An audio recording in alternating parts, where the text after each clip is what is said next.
ये मोटा इतना ज्यादा क्लमजी है कि जब उसने अपनी फैमिली सोड ट्राई की तो उसने खुद को ही उससे घोंप लिया। वह मुश्किल से बचा और उसके अंदर कुछ पूरी तरह बदल गया। उसने लगातार खाना बंद कर दिया और उसकी जगह ट्रेनिंग शुरू कर दी। वह मोटा लड़का पूरा दिन दौड़ने लगा और जब हॉस्पिटल में नहीं होता तो अपने मैनिक्योर पर काम करता। जब भी वह ब्रेक लेता फिर वह दिन रात ट्रेनिंग करता, अपनी लकड़ी की तलवार बार बार घुमाता। उसने अपनी थकान को इग्नोर किया और तब भी जब इंस्ट्रक्टर ने उसको रुकने को कहा उसने नहीं सुना। वह चलता रहा, बार बार, बारिश में भी, जब तक उसके हाथ छिलकर खून बहने न लगे और उसकी लकड़ी की तलवार आखिर टूट न गई। सिर्फ 1 महीने में उसने हर एक मूवमेंट को परफेक्शन तक पहुंचा दिया। अपने घिसे हुए हाथों को देखते हुए वह इस रिजल्ट से पूरी तरह सेटिस्फाइड था। लेकिन इंसानी जिस्म की भी अपनी लिमिट्स होती है और वह आखिरकार थकान से बेहोश हो गया। फिर भी उसने ट्रेनिंग जारी रखी और कुछ वक्त बाद वह अब मोटा नहीं था और उसका सोर्ड मास्टर भी हैरान था उसकी तलवार और माना टेक्निक्स में स्किल्स को देखकर। तो इस मोटे में इतना बदलाव क्यों आया? तो बात यह है, उसका जिस्म अब उस तलवार की रूह से पोजेस्ड था जिससे उसने खुद को घोंपा था। और वह कोई सिंपल तलवार नहीं थी। ये कहानी एक हीरो के पर्सपेक्टिव से है जो एक तलवार के रूप में रीइंकार्नेट हुआ था। कई सदियों तक यूज कई लेजेंड्स ने इस्तेमाल किया, लेकिन इस तलवार का सबसे गहरा रिश्ता सिर्फ एक इंसान के साथ था, एक हीरो जिसका नाम लियोन बर्ग था। इस आदमी के हम्बल बैकग्राउंड, एक किसान होने के बावजूद उसने अपनी मेहनत से सोर्ड सेंट का टाइटल हासिल किया और इस शानदार ब्लेड को चलाया। भले ही तलवार कई हाथों से गुजरी थी, लियोन बर्ग ही वह अकेला था जिसे वह दिल से अपना सच्चा साथी मानता था। उन्होंने एक कॉन्टिनेंट से दूसरे कॉन्टिनेंट तक सफर किया, कई दहाइयों तक सफर करते हुए, और दुनिया को साथ मिलकर साफ किया। आखिरकार फाइनल बॉस का सामना करने का दिन आ गया, फ्रॉस्ट माउंटेन्स का व्हाइट ड्रैगन। वह एक बहुत बड़ा सिल्वर स्केल्ड बीस्ट था जिसने लियोन बर्ग की हर एक ताकत निचोड़ ली थी इससे पहले कि वह उसको मार पाता। अफसोस, जबकि उन्होंने किंगडम में शांति लौटा दी, एक ऐसी अचीवमेंट जिसने लियोन बर्ग को नेशन का सॉवरेन बनने का मौका दिया, यह जीत एक बड़ी कीमत पर मिली थी। जब दुनिया में फिर से खुशहाली आ गई, सदियों तक मॉन्स्टर्स का कत्लेआम करने के बाद तलवार को आखिरकार आराम दिया गया। वह लियोन बर्ग के ब्लड लाइन में पीढ़ी दर पीढ़ी आगे बढ़ती रही, लेकिन कोई भी सक्सेसर उस तलवार के दिल में अपने प्यारे दोस्त की कमी को पूरा नहीं कर पाए। आने वाली पीढ़ियों में हर प्रिंस के साथ वह और भी इनकॉम्पिटेंट और लैकलस्टर होते गए। यह मीडियोक्रिटी तब अपने पीक पर पहुंची जब तलवार एक गुड फॉर नथिंग मोटे लड़के को दी गई। जैसे ही फैट प्रिंस अपनी राइटफुल वेपन को घुमाता है, तलवार हैरान रह जाती है। ये सूर एक बदतमीज बच्चा है जिसे ब्लेड चलाने का जीरो नॉलेज है। तलवार जल्दी से एक स्टैट चेक करती है और एक सिस्टम विंडो उस लड़के के बारे में सब कुछ दिखाती है। उसका नाम आइड्रियन लियोनबर्ग है, एक 16 साल का मोटा बच्चा जो लिटरली 7 गुना नर्व्ड है, अगर मैं सही गिनती कर रहा हूँ। सीधे शब्दों में उसके ट्रेट्स उसको परफेक्टली एक यूजलेस गूनर बताते हैं जिसमें बिल्कुल भी स्टैमिना नहीं है, प्लस वह माना सेंसिटिविटी डिसऑर्डर से पीड़ित है। भले ही बच्चे का सरनेम उसको लियोनबर्ग का डिसेंडेंट बताता है, उसके पैथेटिक स्टैट्स कुछ और ही कहते हैं। लड़का इतना कमजोर है कि उसको तलवार सीधी उठाने में भी दिक्कत होती है। वह सिर्फ भौंकता है, काट नहीं सकता, और उसकी लगातार की बातें तलवार के नर्व्स पर चढ़ रही है। सेंट हीरो का नाम जपने के बाद लड़का पूरी ताकत लगाकर ब्लेड उठाता है और वेपन को एमलेसली घुमाना शुरू कर देता है, आसपास खड़े सबको डराता हुआ। जैसे ही यह मोटा लड़का अंधे की तरह चार्ज करता है, नौकरानियों को हटने का मुश्किल से वक्त मिलता है ताकि उनको चोट न लग जाए। यह बेवकूफी तब अपनी पीक पर पहुंचती है जब क्लमजी प्रिंस अपने ही पैरों पर लड़खड़ा जाता है और गलती से तेज ब्लेड सीधा अपने पेट की तरफ कर लेता है। जैसे वह गिरता है, कोई प्लॉट ट्विस्ट नहीं होता, वह एक्चुअली अपनी ही तलवार से घोंप जाता है। वहां खड़े सब इस ट्रेजेडी से डर जाते हैं और यंग प्रिंस को सपोर्ट करने दौड़ते हैं। लेकिन तलवार के बारे में मत भूलो, जिसका अभी सबसे बुरा वक्त चल रहा है। लेकिन मुझे लगता है कि लड़के की मौत इतनी बुरी भी नहीं थी। मैं बताता हूँ क्यों। आइड्रियन लियोनबर्ग का कोई भी ऐसा ट्रेट इनहेरिट नहीं कर पाया था जो उसको सच्चा डिसेंडेंट बनाता। वह सिर्फ गलत रीजन से अलग था। वह एरोगेंट था अपनी टैलेंट की कमी के बावजूद, और उसका लालच बेहद था। सीधे शब्दों में वह लिटरली 7 डेडली सिंस का रूप था, चाहे वह लस्ट हो, आलसीपन, ग्लटनी या ग्रीड। अगर वह अगला सक्सेसर बनता तो राज्य को रूल करने के लिए कुछ नहीं बचता। लेकिन उसकी वह क्लमजी मिस्टेक जिसने उसको घोंप दिया, राज्य की किस्मत को हमेशा के लिए बदलने वाली थी। तलवार प्रिंस के शरीर पर पोजेशन कर लेता है जैसे ही वह बेजान होता है। कुछ ही दिनों में कासल में काम करने वाले स्टाफ को लड़के की पर्सनालिटी में एक अनोखा ड्रास्टिक बदलाव दिखने लगता है। वह ऐसे बिहेव कर रहा है जैसे उसकी याददाश्त चली गई हो। लड़का तो उस मास्टर को भी याद करने या पहचानने से मना कर देता है जिसने हमेशा उसकी बकवास बर्दाश्त की थी। जल्दी ही राजा अपने बेटे से मिलने चेंबर में आता है। देखकर ही एरोगेंट तलवार को लगता है कि यह आदमी ही उस ब्रैट का बाप होगा। वह थोड़ा हैरान होता है कि राजा अपने बेटे जैसा पैथेटिक नहीं दिखता। खैर, बाप को अपने बेटे की मैनर्स की कमी काफी डिस्टर्बिंग लगती है क्योंकि आइड्रियन ने उसको ग्रीट तक नहीं किया। एड्रियन का टीचर अपने शिष्य को बचाने की कोशिश करता है, कहता है कि लड़का मेमोरी लॉस से गुजर रहा है। रॉयल नाइट्स यह खबर सुनकर शॉक्ड हो जाते हैं और सुझाव देते हैं कि in house royal physicians Prince की मेंटल स्टेट चेक करें। कुछ देर बाद जब फिजिशियन लड़के को एग्जाम कर चुका होता है, वह कंक्लूड करता है कि कोई फिजिकल ब्रेन इंजरीज नहीं है, लेकिन वह आर्ग्यू करता है कि ट्रॉमा या साइकोलॉजिकल शॉक ने इस एमनीजिया की वजह बनाई होगी। लगता है महाराज पूरी तरह कन्विंस्ड नहीं है और एड्रियन दूर से ही महाराज की स्केप्टिसिज्म को महसूस कर सकता है। राजा उसको बताता है कि सिर्फ यह कहना कि एड्रियन ने अपनी सारी गलतियां भूल गया है उनको ठीक नहीं करेगा। भले ही एड्रियन ने अपनी सारी पास्ट एक्सपीरियंसेस खो दी हैं, इसका मतलब है कि उसने अपनी गलतियों से सीखने वाले हर सबक को भी खो दिया है। सिर्फ ये सोचकर कि एड्रियन की ग्रोथ के मामले में वह लिटरल जीरो पर वापस आ गए हैं, गुस्सा दिला रहा है। अपने बेटे को यह बताने के बाद कि वह कितना पैथेटिक है, महाराज चेंबर से निकल जाते हैं। इस बीच एड्रियन, मेरा मतलब है एड्रियन के शरीर के अंदर की तलवार को यह बिल्कुल पसंद नहीं आ रहा था कि उसके साथ कैसा बर्ताव किया जा रहा है। इससे वह सोचता है कि यह लड़का कितना बिगड़ा हुआ होगा कि उसने ऐसी रेपुटेशन बना ली। खुशकिस्मती से कम एक इंसान है जो उसको इंसान की तरह ट्रीट कर रहा है, उसकी प्यारी माँ जो अपने यूजलेस बेटे को आखिरी बूंद तक चाहती है। हेल, उसको तो यह मोटा लड़का काफी हैंडसम भी लगता है। वह प्यारी माँ बस खुश है कि उसका बेटा वापस आ गया है। भगवान ही जाने वह उसके बिना कैसे जी पाती। तलवार सिर्फ माँ पर तरस खा सकती थी, एक ऐसे बेटे के लिए रो रही थी जो पहले ही मर चुका था। रात हो जाती है और खुश माँ आखिरकार अपने चेंबर में वापस जाने का फैसला करती है। उसको इतना खुश देखकर तलवार को अपनी सिचुएशन की रियलिटी पर गौर करने पर मजबूर होना पड़ा। उसने अपने दोस्त के डिसेंडेंट को लिटरली मार दिया था, भले ही उसको उनकी रक्षा करनी थी। फिर भी तलवार खुद को समझाने की कोशिश करती है कि यह उसकी गलती नहीं थी और पिछली बातों पर रोने से कुछ नहीं होगा।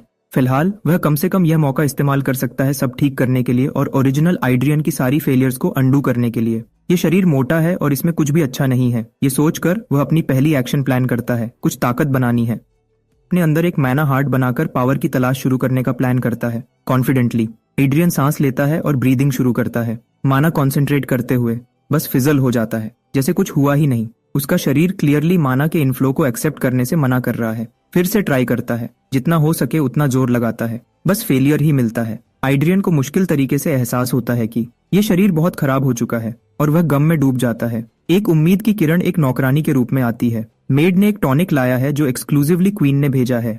टॉनिक का टेस्ट शायद अच्छा न हो, लेकिन यह उसके इनकॉम्पिटेंट शरीर के लिए बहुत पोटेंट प्रूव होगा। जैसे ही मेड उसको लेने पे जोर देती है, वह सबसे बुरे के लिए डरने लगती है। देखो, ये पहली बार नहीं है जब उसने ये टॉनिक लाया है और एड्रियन ने पहले कितनी अग्रेसिवली रिएक्ट किया था। उससे उसको डर लगता है कि हिस्ट्री रिपीट हो सकती है। लेकिन उसकी खुशकिस्मती से real good for nothing Adrian के बिल्कुल अलग, जिसने इस इंपोर्टेड टॉनिक की वैल्यू कभी नहीं समझी। हमारा एड्रियन क्लियरली देख सकता है कि यह लिक्विड माना से एनरिच्ड है। 1 मिनट भी बिना वेट किए वह कप ट्रे से उठाता है और उसको घटाघट पीना शुरू कर देता है। मेड की हैरानी के लिए जैसे ही वह बोल खाली कर चुका होता है, वह सख्ती से मेड को जाने को कहता है। उसके जाने के बाद वह फिर से अपने हाथों में माना कंसोलिडेट करने की कोशिश करता है। फॉर्चुनेटली वह टॉनिक जो उसने पिया था वह धोखा नहीं था। भले ही वह जितनी माना कंसोलिडेट कर पा रहा है वह अभी भी इनसफिशिएंट है। वह फर्दर एक्सपेरिमेंट करने का फैसला करता है। वह जल्दी से उस मेड के पीछे जाता है जिसने उसको टॉनिक सर्व किया था और पूछता है कि क्या उसके पास ये अच्छी चीज और है। कुछ दिन बीत जाते हैं और एड्रियन के चबी चेहरे पर वह ग्रीडी ग्रिन ही काफी प्रूफ है कि उसने आखिरकार माना हार्ट बना लिया है। उसके लिए माना हार्ट बनाना बच्चों का खेल होता अगर उसका पुराना शरीर नहीं होता। इसी वजह से वह एक वेरिएबल को ध्यान में रखना भूल गया था। उसके दिल में जलती माना एस्ट्रोनॉमिकल अमाउंट का दर्द देने लगती है। उसके अंदर आग लगी हुई महसूस होती है और उसका सीना किसी भी पल फटने वाला होता है। हाँ, माना हार्ट बनाना हमेशा से ही एक पेनफुल प्रोसेस रहा है और अगर वह इससे गुजरने में फेल हो जाता है और बेहोश हो जाता है तो वह बर्बाद हो जाएगा। तो लड़का जितना हो सके कॉन्सेंट्रेट करने की कोशिश करता है और खुद को माना के साथ सिंक करता है जो उसके दिल पर कब्जा कर रही थी। आखिरकार उसने प्रोसेस के सबसे मुश्किल हिस्से को सक्सेसफुली ओवरकम कर लिया और उसकी मेहनत रंग लाती है। वह खुद पर गर्व महसूस करता है, सिर्फ इसलिए नहीं कि उसने माना हार्ट बना लिया, बल्कि इसलिए कि इस बार माना हार्ट उसको बिलोंग करता है। अपनी पिछली जिंदगी में उसने अपने ओनर्स को माना हार्ट चलाने में मदद की थी, लेकिन इस बार अलग है और वह अपनी खुशी को मुश्किल से रोक पा रहा है। माना हार्ट कंप्लीट होने के बाद उसको एक सिस्टम नोटिफिकेशन मिलता है, वही जैसा एड्रियन अपने विल्डर्स को भेजता था, लेकिन इस बार वह खुद उनको रिसीव करता है। एक सिस्टम विंडो के पॉपअप होने के बाद एक बैराज फॉलो करता है। हमारे मोटे लड़के को शॉक लगता है। सीधे शब्दों में उसका कमजोर शरीर अभी भी माना हार्ट की पूरी पोटेंशियल को हार्नेस करने में रुकावट बन रहा है, इसलिए उसको बहुत सारी कूल स्किल्स में से सिर्फ कुछ ही यूज करने की परमिशन है। फिलहाल वह सिर्फ 2 अथॉरिटीज एक्सेस कर सकता है, थर्ड आई और थर्ड ईयर, और तब भी वह इन स्किल्स को एक खास लिमिट के अंदर ही यूज कर सकता है, जैसे कि नाम सजेस्ट करता है। थर्ड आई उसको और ज्यादा क्लियरली देखने की परमिशन देता है, जबकि थर्ड ईयर उसको वाइड स्पेक्ट्रम ऑफ फ्रीक्वेंसीज सुनने की परमिशन देता है। वह तो मेड्स को अपने बारे में गलत बातें करते हुए भी सुन सकता है, लेकिन इससे पहले कि वह सर्वेंट्स पर और नजर रख सके, थकान उस पर हावी हो जाती है, क्योंकि माना कंजम्पशन उसकी आईसाइट को ले लेता है ऑफ कोर्स आइड्रियन को ये रिस्ट्रिक्शंस पसंद नहीं आई जो उसकी पोटेंशियल को लिमिट करने के लिए लगाई गई थी। पहले के जमाने में जब वह सिर्फ एक तलवार था, उसके पास हर डायरेक्शन में सब कुछ देखने और सुनने की एबिलिटी थी, लेकिन अभी वह मुश्किल से इतनी माना निकाल पा रहा है कि थर्ड ईयर और थर्ड आई को थोड़ी देर के लिए यूज कर सके। लेकिन वह ऑप्टिमिस्टिक है कि एक बार उसकी ओवरऑल माना कैपेसिटी बढ़ जाएगी तो वह इससे कहीं ज्यादा कुछ कर पाएगा। जबकि उसकी माना कैपेसिटी कम हो सकती है, उसकी भूख भी उतनी ही बड़ी है और वह अभी भूखा है। पावर की तलाश में तलवार लगभग भूल ही गया था कि वह एक इंसान के शरीर में है और उसको इसकी आदत डालनी होगी। कुछ देर बाद वह अपनी वाइफ को देखता है, अपनी प्यारी माँ को फिर से देखता है और वह पहले से कहीं ज्यादा खुश है। उसकी खुशी का राज इस बात में है कि उसके बेटे ने सच में उसके भेजे हुए टॉनिक की हर आखिरी बूंद पी ली। जैसे ही वह उसको माँ का प्यार देने में बिजी होती है, एक नया कैरेक्टर सामने आता है। जब उसकी माँ पूछती है कि क्या वह इस इंसान को पहचानता है, आइड्रियन बेहयाई से मना कर देता है, जबकि यह सीरियस और इंटिमिडेटिंग दिखने वाला आदमी उसकी माँ का भाई है, बेसिकली एड्रियन का मामा। माँ उम्मीद कर रही है कि उसका भाई अपने भतीजे को उसकी खोई हुई याददाश्त में मदद करेगा, लेकिन मामा की इस लड़के की सिचुएशन पर एक अलग पर्सपेक्टिव है। एड्रियन की यादें शुरू से ही कोई खास नहीं थी, तो उस बेकार कलेक्शन को वापस लाने में मदद करना बेसिकली टाइम वेस्ट करना है। इस क्रूड रिमार्क से हमारा लड़का रियलाइज करता है कि इस आदमी को एड्रियन से गहरा बैर है। फिलहाल वह आदमी सिर्फ एक चीज का वादा कर सकता है, आइड्रियन को उसका एक्स्ट्रा फैट कम करने और मसल बनाने में मदद करने का। उससे उसकी करंट कैपेबिलिटीज से ज्यादा की उम्मीद करना ज्यादा मांगना होगा। खैर, माँ इतने के लिए भी शुक्रगुजार है। इस बीच जिस तरीके से यह बंदा हमारे लड़के को प्रेडेटरी आंखों से घूर रहा है, वह उसको बताता है एड्रियन की लंका लग गई है, फिगरेटिवली स्पीकिंग। अगले सीन में बेचारे लड़के को जमीन पर जोरदार लात मारी जाती है। वह कमीना लिटरली उस मासूम लड़के को भूखे भेड़िए की तरह घूर रहा है। वह साफ कर देता है, आइड्रियन को परमिशन के बिना सांस लेने की भी इजाजत नहीं है। अगर उसका मन किया तो ही वह आइड्रियन को फैमिली का सबसे कोवेटेड और सेक्रेट सोर्ड्समैनशिप सिखाएगा। ऑफ कोर्स इससे हमारा मोटा लड़का हद से ज्यादा गुस्से में आ जाता है, एक ऐसे इंसान के लिए जो इस फैमिली की सफलता के लिए जिम्मेदार है। इन लोगों का इतना अनग्रेटफुल बिहेव करना उस इंसान के प्रति जिसने उनका स्टाइल बनाया काफी ह्यूमिलिएटिंग है। गुस्से में भरा एड्रियन वापस खड़ा होता है और कसम खाता है कि 6 महीने के अंदर वह मामा को उसको एक्नॉलेज करने पर मजबूर कर देगा। अगर वह फेल होता है तो वह मामा की मर्जी का पपेट बनने को तैयार है। कॉन्सिक्वेंटली अगर वह जीत जाता है तो वह चाहता है कि मामा उसकी एक विश पूरी करे। लड़के के कॉन्फिडेंस को एरोगेंस समझते हुए दुनिया का सबसे एरोगेंट आदमी तुरंत लड़के की शर्तों को मान लेता है। आइड्रियन अपनी सिचुएशन को अंदर ही अंदर समझता है। भले ही उसने बेहयाई से जीत का ऐलान किया था, वह अच्छी तरह जानता है कि यह शरीर उसको बहुत परेशान करेगा। अपने शरीर और माना को इस्तेमाल करते हुए वह एक्स्ट्रा फैट जलाने के इरादे से स्प्रिंट शुरू करता है। अचानक मामा को आइड्रियन के शरीर में माना की प्रेजेंस महसूस होती है, जो उसको हद से ज्यादा शॉक कर देती है। वह तुरंत आइड्रियन की स्प्रिंट रोककर एक क्यूरियस क्वेश्चन पूछता है, क्या उसने पहले ही माना हार्ड बना लिया है? हमारा लड़का इस मौके को ब्रैग करने में वेस्ट नहीं करता, क्योंकि वह डेस्परेटली चाहता है कि उसका मामा शॉक्ड हो। पता चलता है कि उसका मामा सच में डिसअपॉइंटेड है, लेकिन उस वजह से नहीं जो आप सोच रहे होंगे। वह अनॉयड है, सोच रहा है कि किसने उसको माना हार्ड बनाने तक की सलाह दी, क्योंकि कड़वी सच्चाई यह है कि यह टेक्निक सिर्फ low grade bottom tier mercenaries के लिए रिजर्व है। लो हो गया। हमारे लड़के का सारा कॉन्फिडेंस एक ही रेवलेशन से टूट गया। जो बकवास उसने सीखी है वह एक पैसे की भी नहीं है। कुछ देर बाद उसका कॉन्फिडेंस, जो पहले उसके पेट की तरफ फूला हुआ था, अब डिफ्लेट हो गया है और भाई मामा की बातों पर सोचता हुआ परेशान हो रहा है। अपने मामा की बातों पर गौर करते हुए उसके मामा ने डेमोन्स्ट्रेट किया अपनी ताकत को मैना रिंग बनाकर और आइड्रियन को उससे स्ट्राइक किया। वह एक ही वाइप आइड्रियन की माना को तोड़ देता है जिस पर वह इतना भरोसा कर रहा था। उसके मामा ने जो टेक्निक यूज की, यानी माना चेन्स माना हार्ट द्वारा जनरेट की गई ऑरा को क्रश करने के लिए यूज की जा सकती है। इसके अलावा यह कहीं ज्यादा आसान और स्टेबल है। यहाँ तक कि काउंट इलाई फैमिली जो माना हार्ट ट्रेडिशन से चिपकी हुई थी, 1 सदी पहले पूरी तरह बर्बाद हो गई। अब कोई माना हार्ट यूज करने की कोशिश नहीं करता। इन नई रेवलेशंस के साथ एड्रियन को माना चेन्स की बेसिक थ्योरी सीखने के लिए मजबूर होना पड़ा। यहाँ माना यूटिलाइजेशन को कैसे कैटेगराइज किया जाता है इसकी थोड़ी समझ है। मेजेस अक्सर माना सर्कल्स पर डिपेंड करते हैं, जबकि नाइट्स माना चेन्स वीव करते हैं। नाइट का रैंक उन चेन्स की संख्या से डिटरमाइन होता है जो वह वीव कर सकते हैं। पहला रियल्म सिंगल चेन है, फिर डबल चेन और ये पेंटा चेन के रियल्म तक जाता है। इस दुनिया के सबसे रेलेवेंट नॉलेज को एब्जॉर्ब करने के बाद उसको एहसास होता है कि उसका मामा बकवास नहीं कर रहा था। उसने किताब में एक फेमिलियर कीवर्ड भी पढ़ा, ऑल्टर करना। पास्ट पर गौर करते हुए एड्रियन को याद आता है जब अर्नेस्ट आल्ट्रिंगन नाम का एक आदमी उसको ढूंढने आया था। उस आदमी के पास ऐसी अजीब आर्ट्स थी जो न तो सोर्ड्समैनशिप थी और न ही मैजिक। ये रिफ्लेक्शन हमारे लड़के के चेहरे पर एक स्मर्क ला देता है, जैसे उसने समझ लिया हो कि उसको आगे क्या करना है। एक नया दिन नई कॉन्फिडेंस के साथ आता है। बाहर हमारा लड़का आगे की ट्रेनिंग के लिए स्ट्रेच कर रहा है।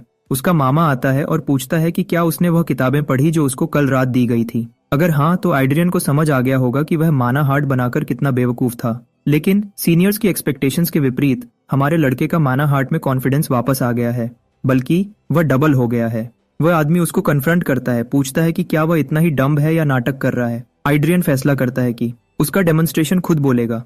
वह माना एग्ज्यूड करना शुरू करता है और अपने मामा को करेक्ट करता है, कहता है कि डिफरेंट माना हार्ट्स के डिफरेंट वर्किंग मैकेनिज्म्स होते हैं। प्रिडिक्टेबली उसका मामा उसकी बातों को बिल्कुल भी सीरियसली नहीं लेता और सोचता है आइड्रियन उन जिद्दी रंट मर्सेनरीज की तरह एक्ट कर रहा है जो खुद पे बहुत कॉन्फिडेंट होते हैं। वही मर्सेनरीज लिटरली 2 चेन्स को भी सरपास नहीं कर पाए थे फेलियर होने से पहले। भले ही वह आइड्रियन को एक ओपन चैलेंज देता है, अगर वह सोचता है कि वह सच में अलग है तो वह एक डबल चेन नाइट को हराकर खुद को प्रूव कर सकता है। अगर वह ऐसा करता है तो मामा वादा करता है कि वह उसका गार्डियन बनेगा, जैसा उसकी माँ चाहती थी। आइड्रियन हवेवर अपने मामा की मोटी चमड़ी के नीचे घुसने की कोशिश करता है, जोर से सोचता है कि क्या मामा को गार्डियन बनाना बेनिफिशियल भी है। यह रिमार्क नाइट के ऑनर पर एक सीरियस इंसल्ट लगती है। वह जो खुद को किंगडम का काउंट, नॉर्दर्न आर्मी का कमांडर, ब्लैक लैंसर्स का मास्टर और हिज मैजेस्टी की सेवा करने वाले 5 सिल्वर लायंस में से एक नाइट जिसने 4 रिंग्स, एक क्वाड चेन नाइट, वह ऐसी बेहया इंसोलेंस को बर्दाश्त नहीं करेगा जो उसकी कॉम्पिटेंस पर सवाल उठाए। वह डरावना आदमी माना की एक डरावनी मात्रा रिलीज करना शुरू करता है, इतनी इंटेंस कि उसके पैरों के नीचे की जमीन टूट जाती है, बस अपनी बात को साबित करने के लिए। वह उम्मीद करता है कि इतना ही उसकी कॉम्पिटेंस प्रूव करने के लिए काफी है, जबकि यह आदमी सच में बढ़िया है और आइड्रियन यह मुश्किल तरीके से सीख रहा है। इससे पहले कि मामा सिचुएशन को यंग प्रिंस की जान को खतरे में डालने तक बढ़ा दे, पास खड़े नाइट्स के पास काउंट के खिलाफ अपने हथियार उठाने के अलावा कोई और चारा नहीं होता। दांव पर बहुत कुछ लगा है और आइड्रियन आखिरकार रियलाइज करता है कि इसमें उसने जितना सोचा था उससे कहीं ज्यादा मेहनत लगेगी। कुछ देर बाद एड्रियन जमीन पर गेहूं की बोरी की तरह पड़ा है, थकान से हाल बेहाल है, ग्रूलिंग कार्डियो से, अपने शरीर से सारा अनवांटेड फैट हटाने के लिए। काउंट की एरोगेंट इमेज हमारे लड़के की यादों में बार बार आती रहती है।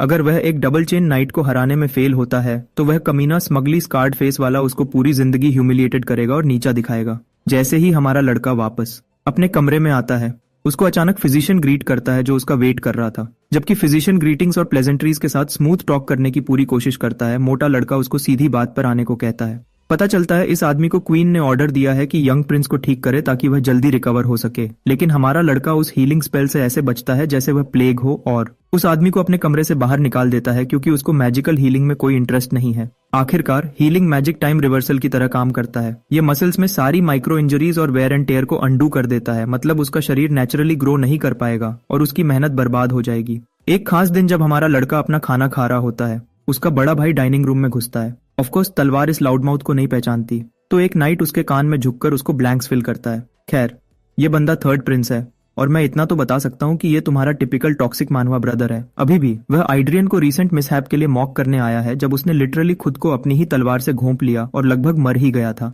ऑफकोर्स हमारा लड़का ऐसे ऑब्वियस जैब्स का जवाब देने में इंटरेस्टेड नहीं है और चाहता है कि उसका सपोजिड बड़ा भाई अपने टाइम का कुछ प्रोडक्टिव करे। वह रेज बेटिंग ब्रदर रेज बेटेड हो जाता है और अगली अफवाह पे जाने का फैसला करता है जो उसने सुनी थी। मार्केट में खबर है कि एड्रियन ने काउंट बेलहार्ट के साथ एक बेट लगाई है और क्योंकि बेट में हमारा लड़का एक डबल चेन नाइट के खिलाफ जाने वाला है, वह घटिया और मेलिशियस भाई खुद को उसका ओपोनेंट बनने के लिए वॉलंटियर करता है। हमारे लड़के को कोई आइडिया नहीं है कि ये डिमविट आसहोल कौन था। वो तो बस यही सोच सकता है कि इस फैमिली के सारे डिसेंडेंट्स अनोइंग क्यों हैं। जिसने अभी उसको मॉक किया वह थर्ड प्रिंस है, प्रिंस गाइलाइन, जो अपनी सोर्ड्समैनशिप टैलेंट के लिए जाना जाता है। वह प्रोडिजी 4 साल की उम्र में 2 रिंग्स बना चुका था, तो वह एब्सोल्यूट एक फोर्स है जिससे टक्कर लेनी चाहिए। एक मेड आती है और इस झगड़े को रोकती है और सच्चाई रिवील करती है। आइड्रियन के लिए बहुत सारे लेटर्स रिवील करती है। हमारे लड़के को कोई क्लू नहीं है कि ये सारे लेटर्स उसके पास क्यों आए जब पहले उसमें कोई इंटरेस्ट नहीं था। अचानक उसका ध्यान लेटर्स के सब्जेक्ट पे जाता है। कई लेटर्स प्रिंस के साथ ड्यूअल की रिक्वेस्ट कर रहे हैं, कुछ खुद को उसके स्पारिंग पार्टनर बनने के लिए ऑफर कर रहे हैं। सीधे शब्दों में ये सारे लोग बेसिकली प्रिंस को फ्री में पीटने की अपनी स्कीम बना रहे हैं। हमारा लड़का इन लोगों की हद से ज्यादा ऑडेसिटी देखकर रॉयली पिस्ड हो जाता है। उनकी फ्रस्ट्रेशंस को निकालने में मदद करने के लिए वह इस मेड को बुलाता है और उसको उन सब लोगों के नाम लिखने का ऑर्डर देता है जिन्होंने ये लेटर्स भेजे हैं। अगले सीन में भाई की ट्रेनिंग सेशन चल रही होती है जब अचानक नॉर्दर्न कमांडर उसको एक लकड़ी की तलवार फेंकता है। प्रिंस को सोर्ड्समैनशिप के कुछ लेवल सिखाने के आइडिया पर स्ट्रांगली विश्वास करते हुए वह ये एक्सक्यूज नहीं सुनना चाहता कि उसको ब्लेम किया जाए क्योंकि वह प्रिंस को नहीं सिखा पाया। आइड्रियन वेपन उठाने के लिए नीचे झुकता है, थोड़ा चिढ़ा हुआ है कि यह बंदा उसको तलवार पोलाइटली हाथ में क्यों नहीं दे पाया। लेकिन तभी कुछ होता है, उसका पूरा शरीर हिल जाता है क्योंकि उसकी मसल्स बिना किसी वजह के स्पैज्म करने लगती है। इससे बेलोरहार्ट सोचता है कि क्या लड़के को अभी तक हीलिंग मैजिक ट्रीटमेंट नहीं मिला है। हमारा लड़का उसको टॉन्ट करता है कि वह वजह क्यों नहीं जानता, भले ही वह एक नाइट है। आखिरकार एक बार हीलिंग मैजिक मिलने के बाद मसल्स सिर्फ अपनी ओरिजिनल स्टेट में वापस आ जाती हैं और ग्रो करने से मना कर देती हैं। बॉलरहार्ड इस बात से सहमत होता है और पलटता है, बताता है कि वह एनीवे हीलिंग मैजिक पर फोकस नहीं कर रहा था। फिलहाल वह एक स्किल डेमोन्स्ट्रेट करने वाला है जो वह आइड्रियन को पूरे ध्यान से देखने को कहता है। ये टेक्निक किंगडम की सीक्रेट सोर्ड टेक्निक है जिसे उसके नाइट्स अपना कोर फाउंडेशन बनाते वक्त यूज करते हैं। वेपन फेरोसिटी के साथ घूमता है, जैसे नाइट हर एक डायरेक्शन में स्लैश करता है। उसकी इमैक्युलेट सोर्ड्समैनशिप का डिस्प्ले एक गॉर्जियस स्पाइरल फिनिश में खत्म होता है, जैसे बॉलरहार्ड प्रिंस को हैरान छोड़ देता है। उस खूबसूरत डेमोन्स्ट्रेशन के अंत तक आइड्रियन सवाल करता है कि क्या ये सच में नाइट्स के लिए फाउंडेशनल टेक्निक है। फाउलरहार्ड उसको इंसल्ट के रूप में लेता है और एक्सप्लेन करता है कि ट्रेनिंग वेपन्स में शार्पनेस नहीं होती, लेकिन सोर्ड्समैनशिप सीखने के लिए बेसिक्स पे स्टिक रहना बेहतर है। अचानक भाई अपने टीचर के चेहरे पे हंसने लगता है। आइड्रियन ने रियलाइज कर लिया है कि सोर्ड मास्टरी कैसे इवॉल्व हुई है। वह ग्रेट सोर्ड्समैनशिप जिसने पागल ड्रैगन को मारा था, वह अब एक लोली ट्रेनिंग टेक्निक के रूप में यूज हो रही है। भाई का चेहरा उतरा हुआ है, जबकि उसका मास्टर उसको समझाता है कि ये टेक्निक उसकी बेट जीतने के लिए काफी नहीं होगी, तो बेसिक्स के बाद वह हमेशा किसी और टीचर के पास जा सकता है। प्रिंस आइड्रियन दूसरी सोर्ड्समैनशिप के आइडिया को रिजेक्ट करता है, स्ट्रांगली मानता है कि ये टेक्निक ही काफी होगी। उसकी बातों से बॉलरहार्ड थोड़ा चिढ़ जाता है, लेकिन आखिरकार वह आइड्रियन की मर्जी मान लेता है। वापस ट्रेनिंग सेशन पर हमारा लड़का अपनी तलवार का स्विंग प्रैक्टिस कर रहा है, एनालाइज कर रहा है कि ड्रैगन स्लेयर टेक्निक को लोली टेक्निक क्यों ट्रीट किया जा रहा है। वह समझता है कि नेचर को इसी डायरेक्शन में इवॉल्व होना चाहिए था और कि बॉलरहार्ड की टेक्निक में ड्रैगन स्लेइंग की स्पिरिट की कमी है, भले ही उसकी एग्जीक्यूशन अच्छी हो। जिन लोगों ने माना हार्ट को रिजेक्ट किया था, वह आखिरकार अपनी स्पिरिट तलवार में डालना भूल गए, तो वह ड्रैगन स्लेयर टेक्निक की वैल्यू को समझ ही नहीं सकते थे। जब वह अपने ख्यालों में खोया हुआ था, बॉलरहार्ड अपनी तलवार आइड्रियन से टकराता है, उसका स्टांस करेक्ट करते हुए और उसको सलाह देते हुए कि अपनी ताकत अपने हाथों में नहीं बल्कि ब्लेड में डाले। वह प्रिंस के पेट पर थप्पड़ मारता है और फिर उसके पैरों पर, उसको मजबूर करता है कि वह अपना पोस्चर ठीक करे ताकि ताकत वेपन में बराबर और सही तरीके से डिस्ट्रीब्यूट हो। आइड्रियन जानता है कि उसका टीचर बिल्कुल सही है। उसका करंट शरीर बहुत कमजोर है इस टेक्निक को इमिटेट करने की कोशिश में। यही टेक्निक कोई फेंकी हुई रद्दी नहीं होनी चाहिए और वह इसको दुनिया को अपने एक्शन से प्रूव करना चाहता है। और दिन बीत गए जैसे हमारे लड़के की मुश्किल ट्रेनिंग सेशंस जारी रही। 1 महीना कड़ी ट्रेनिंग के बाद सिस्टम ने उसको एक मिशन में सफल होने पर कंग्रेचुलेट किया। अब उसकी severe obesity levels normal obesity तक कम हो गई हैं, मतलब उसका मेटाबॉलिज्म एडजस्ट करेगा और उसका शरीर उसके हिसाब से बदलेगा। क्लमजीनेस की ट्रेट खत्म हो गई है। एक्सरसाइज उसको और ज्यादा शार्प बनाएगी। उसकी मैना कैपेसिटी भी बढ़ रही है। साथ ही मैना सेंसिटिविटी डिसऑर्डर ट्रेट भी गायब हो गई है। आइड्रियन हर स्विंग के साथ कॉन्फिडेंस गेन करता है, ये जानते हुए कि वह 1 महीने पहले से बहुत आगे आ गया है। उसका पूरा माइंडसेट अपनी टेक्निक को हर दिन 1% बेहतर बनाना है। फिर से अपने ख्यालों में खोया हुआ आइड्रियन की तलवार उसके टीचर से टकराकर टूट जाती है, जिसने बार बार लड़के को रुकने को कहा था। वह तेज बारिश में चुपचाप खड़े हैं क्योंकि प्रिंस के हाथों में थकान के निशान है। उसकी जख्मी पकड़ से खून टपक रहा है जबकि वह हॉस्पिटल में है। वह अपने मामा की तरफ देखता है, पूछता है कि क्या हुआ। आइड्रियन अपने सामने ट्रेनिंग डमी को वापस देखता है कि कैसे उसने लिटरली उसके दोनों लिम्स अपने स्लैश से काट दिए थे। हमारा लड़का स्पीचलेस है, जबकि बॉलरहार्ड उस पर चिल्लाता है कि वह कितना बेवकूफ है, जो अगर उसके पास एक असली तलवार होती तो सच में और ज्यादा नुकसान कर सकता था। आइड्रियन के हाथ कैलसेस और कट से भरे हुए हैं। सिस्टम उसको उसकी एक्सट्रीम कंसंट्रेशन के लिए सुपर कंसंट्रेशन ट्रेट से अवार्ड करता है। ये एक पॉजिटिव रिवॉर्ड है। और थकान से बेहोश होने से पहले उसके आखिरी ख्यालों में हमारा लड़का सोचता है कि वह अभी मर सकता था। बॉलरहार्ड अपने स्टूडेंट को पकड़ता है, उसके चेहरे की तरफ देखते हुए प्रिंस की जिद पर रिमार्क करता है। अगले सीन में हमारा लड़का अपने बेड पर जागता है, रियलाइज करता है कि वह ट्रेनिंग के बीच में ही बेहोश हो गया था। उसने सच में अपने करंट शरीर को उसकी लिमिट से आगे धकेल दिया था। वह उस वक्त को याद करता है जब वह एक तलवार था, कैसे वह हर तरीके से परफेक्ट था। उसके यूजर्स एक बार नेमलेस वॉर हीरो थे, सोर्ड मास्टर, एक मर्सनरी किंग और आखिरकार किंगडम का फाउंडर भी। उसने अकेले ही जंगों को जिताया था, अनगिनत मॉन्स्टर्स को मारा था और हीरोज के लिए खिलने का रास्ता बनाया था। ग्रूहॉर्न हमेशा से एक एक्सीलेंट एडवाइजर और टीचर रहा था और इसी वजह से वह अपनी वेपन को घुमाता रहना चाहता था जब तक वह फिर से वैसी परफेक्ट स्टेट तक नहीं पहुंच जाता, अपनी पूरी मेहनत उसमें लगाकर। फिर भी करंट शरीर बहुत कमजोर है और अगर वह ठीक से आराम नहीं करेगा तो बर्बादी हो जाएगी। 1 महीना बीत चुका है जब उसने माना हार्ट बनाया था और उसने उस दौरान माना का एक लंप एक्वायर किया है। मेडिटेट करते हुए प्रिंस खुद को अगले लेवल के लिए तैयार करता है, एक ऐसा लेवल जिसे उसका सिस्टम उसको एक्सेस करने देने के लिए तैयार है। उसका शरीर अब अपने माना हार्ट के एक्सपेंशन और एवोल्यूशन में और ज्यादा माना फ्रीली एक्सेस कर सकता है। उसी शरीर का फिजिकल कॉन्स्टिट्यूशन भी माना हार्ट को अकोमोडेट करने के लिए एडजस्ट हो गया, जिससे फिजिकल बेनिफिट्स मिल रहे हैं। प्रोसेस के अंत तक एड्रियन का माना हार्ट सफलतापूर्वक स्टिमुलेट हो जाता है। उसको तुरंत टेस्ट करने के लिए वह अपनी तलवार पकड़ता है और एक स्विंग करता है। उसने एक सोर्ड लर्नर का लेवल एक्वायर कर लिया है। अब वह ऑरा के सबसे बेसिक लेवल को भी एक्सेस कर सकता है, जो उसकी तलवार की फ्लोइंग वेव से साबित होता है। बेसिक सक्सेसफुली सीख लिए गए हैं। अगले ट्रेनिंग सेशन में बॉलर हार्ट किंगडम में बेट के बारे में फैली कुछ अफवाहों के बारे में बात करता है। उस वजह से भाई को प्रिंस को और ज्यादा कड़ी ट्रेनिंग देनी पड़ी। भले ही वह इस बात से अनॉयड है कि आइड्रियन अभी तक पार्टनर ढूंढने में जल्दी नहीं कर रहा, जिसके बारे में वह सोचता है वह असल में एम्पायर का तीसरा बेटा है। उसके अलावा हमारा लड़का जानता है कि वह सीधे डबल चेन वॉरियर का सामना नहीं कर सकता, तो वह सोच रहा था कि क्या वह स्टार्टिंग पॉइंट के रूप में सिंगल चेन वाले इंसान से लड़ सकता है। आइड्रियन अपने टास्क पर अपडेट के लिए कार्ल्स की तरफ देखता है। नाइट जवाब देता है, प्रिंस को अश्योर करते हुए कि उसने बिल्कुल वैसा ही किया जैसा उसको कहा गया था और हर जगह स्पारिंग रिक्वेस्ट्स भेजी थी। लेकिन कार्ल्स को चिंता है कि प्रिंस इन सब लोगों के साथ प्रैक्टिस सेशंस क्यों करना चाहता है। रीजन सिंपल है, इन सब ओपोनेंट्स में से हर एक को उस अनोइंग और एरोगेंट प्रिंस से बैर है। इसी वजह से वह जानबूझकर इस मौके का फायदा उठाकर उसको चोट पहुंचाना चाहते हैं। लेकिन हमारे लड़के के लिए ये ठीक है, जो उनकी स्ट्रैटेजी से पहले ही वाकिफ है। उसकी एक ही चिंता है कि उसका मामा हर सेशन के लिए रेफरी बने। ये एक सिंपल टास्क है कि मैच के दौरान कोई मरे नहीं, एक ऐसी चीज जिसे बॉलर हार्ट को करने में कोई रेजिस्टेंस नहीं होनी चाहिए। इस सेशन के कुछ दिन बाद पहला ट्रेनिंग मैच कंडक्ट किया जाता है। पहला चैलेंजर उस स्काउंड्रल प्रिंस के शानदार पैलेस को हैरानी से घूरता है। इस आदमी का नाम टेलर टेलहाइम है और वह बस एक बैरन की ऑर्डिनरी फैमिली का दूसरा बेटा है। सालों पहले उस कमीने मोटे प्रिंस ने उसको बदनाम किया था और सबके सामने उसके बड़े भाई और बाप का मजाक उड़ाया था। तुरंत उसकी फैमिली की इज्जत मिट्टी में मिला दी थी। तब से लेकर टेलहाइम फैमिली ने अपनी इज्जत खो दी है और मजाक का पात्र बन गई है। इसी वजह से वह यहाँ उस घमंडी प्रिंस से इस लड़ाई में अपना बदला लेने आया है। थोड़ी देर बाद वह प्रिंस से मिलता है और उसको पूरे अदब से ग्रीट करता है। टेलर अपने आप को सिंगल चेन का अप्रेंटिस नाइट बताता है, भले ही वह एक अनऑफिशियल मैच के लिए बहुत लंबा इंट्रोडक्शन दे रहा है। हमारा लड़का तो उसको उल्टा सीधा बोलकर कमजोर तक कहता है, जिससे टेलर को कंफर्म हो जाता है कि यह प्रिंस सच में कितना एरोगेंट है। बॉलर हार्ट उस यंग मैन के विट्रियोल और नफरत को समझ जाता है और उसको खुद को संभालने का ऑर्डर देता है, क्योंकि लड़ाई अभी शुरू भी नहीं हुई है। भाई एक मर्डर मशीन से एक फैन गर्ल बन जाता है तुरंत जब वह नॉर्दर्न कमांडर को अपने सामने खड़ा देखता है। हमारा लड़का तो ये भी सोचता है कि उसके मामा को प्रिंस का असली रैंक उससे ज्यादा डिजर्व करता है, जिस पर बॉलर हार्ट उसको पास्ट में एक घटिया नोबल ब्रैट होने पर टॉन्ट करता है। खैर, दोनों फाइटर्स को पोजीशंस लेने को कहा जाता है क्योंकि लड़ाई शुरू होने वाली है। दोनों एक दूसरे को घूरते हैं। टेलर पहला इंसान है जो अपनी ऑरा अनलीश करता है, अपनी स्माइल के साथ कॉन्फिडेंट एक्ट करते हुए, जैसे वह प्रिंस को सजा देने के लिए आगे बढ़ता है, लेकिन सिर्फ एक नजर से। आइड्रियन अप्रेंटिस नाइट के कई वेस्टेड मूवमेंट्स की आलोचना करता है।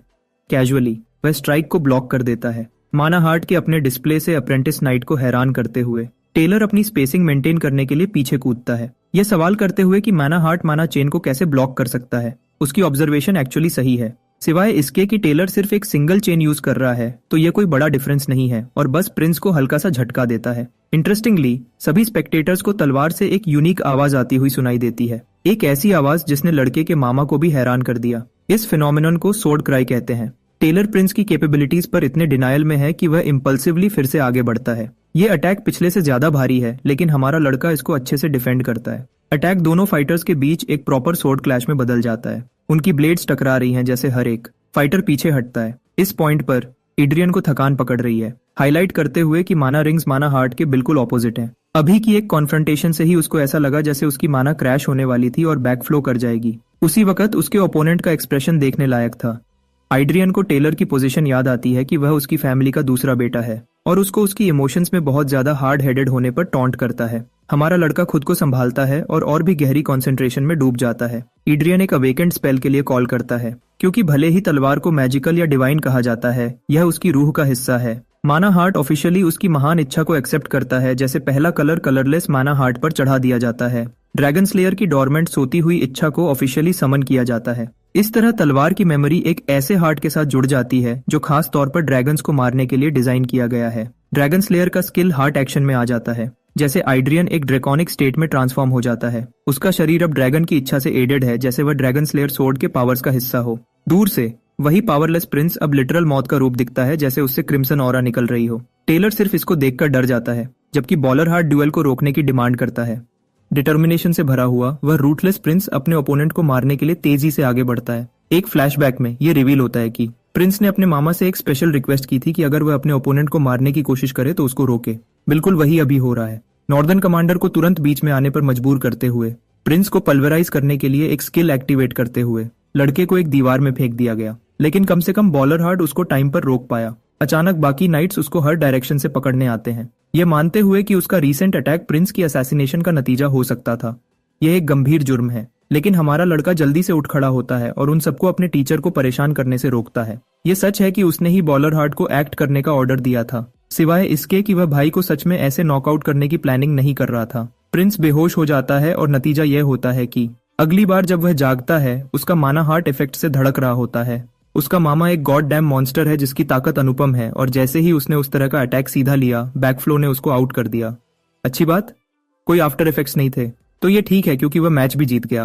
प्रिंस हंस रहा था जब अचानक उसका मास्टर और मामा एक इंपॉर्टेंट डिस्कशन के लिए आए। वह लड़के ने जो तलवार इस्तेमाल की थी उसकी याद करता है, एम्फसाइज करते हुए कि उसने उसको ऐसा स्टाइल कभी सिखाया ही नहीं था। प्रिंस रिवील करता है कि उसने खुद को तलवार के एसेंस में घुसा दिया और उसके साथ एक हो गया। उसके मामा को यह बात परेशान करती है कि वही प्रिंस जिसने अभी तक एक असली लड़ाई का अनुभव भी नहीं किया, वह गॉड लाइक मर्डरस इंटेंट दिखा रहा था। उसकी सो कॉल्ड स्पिरिट का एसेंस ब्लडलस्ट से भरा हुआ है, भले ही बॉलर हार्ट इस बात से डिसएग्री नहीं कर सकता। यह प्रिंस के लिए एक शॉक था जो पूरी तरह से एक कॉर्नी लेक्चर की उम्मीद कर रहा था। नॉर्दर्न कमांडर स्कॉफ करता है, बताता है कि वह पहले एक सोल्जर है, एक ऐसा जो किसी भी तरह जीतने के रास्ते पर चलता है। अपनी खुद की रूटलेसनेस की फिलॉसफी के बावजूद वह अभी भी आइड्रियन की ब्लड लस्ट से परेशान है, क्योंकि वेपन दोस्त और दुश्मन में फर्क नहीं कर सकता। प्रिंस आर्ग्यू करता है कि वह अपनी कमजोरियों को ठीक करने के लिए मेहनत कर रहा है, जबकि उसका मामा उसके डेवलपमेंट में इंटरेस्ट दिखाता है, सोचता है कि क्या लड़का आखिरकार अपने इनर डीमंस से घिर जाएगा। 3 दिन के स्पारिंग सेशन के बाद टेलर हार में खड़ा था,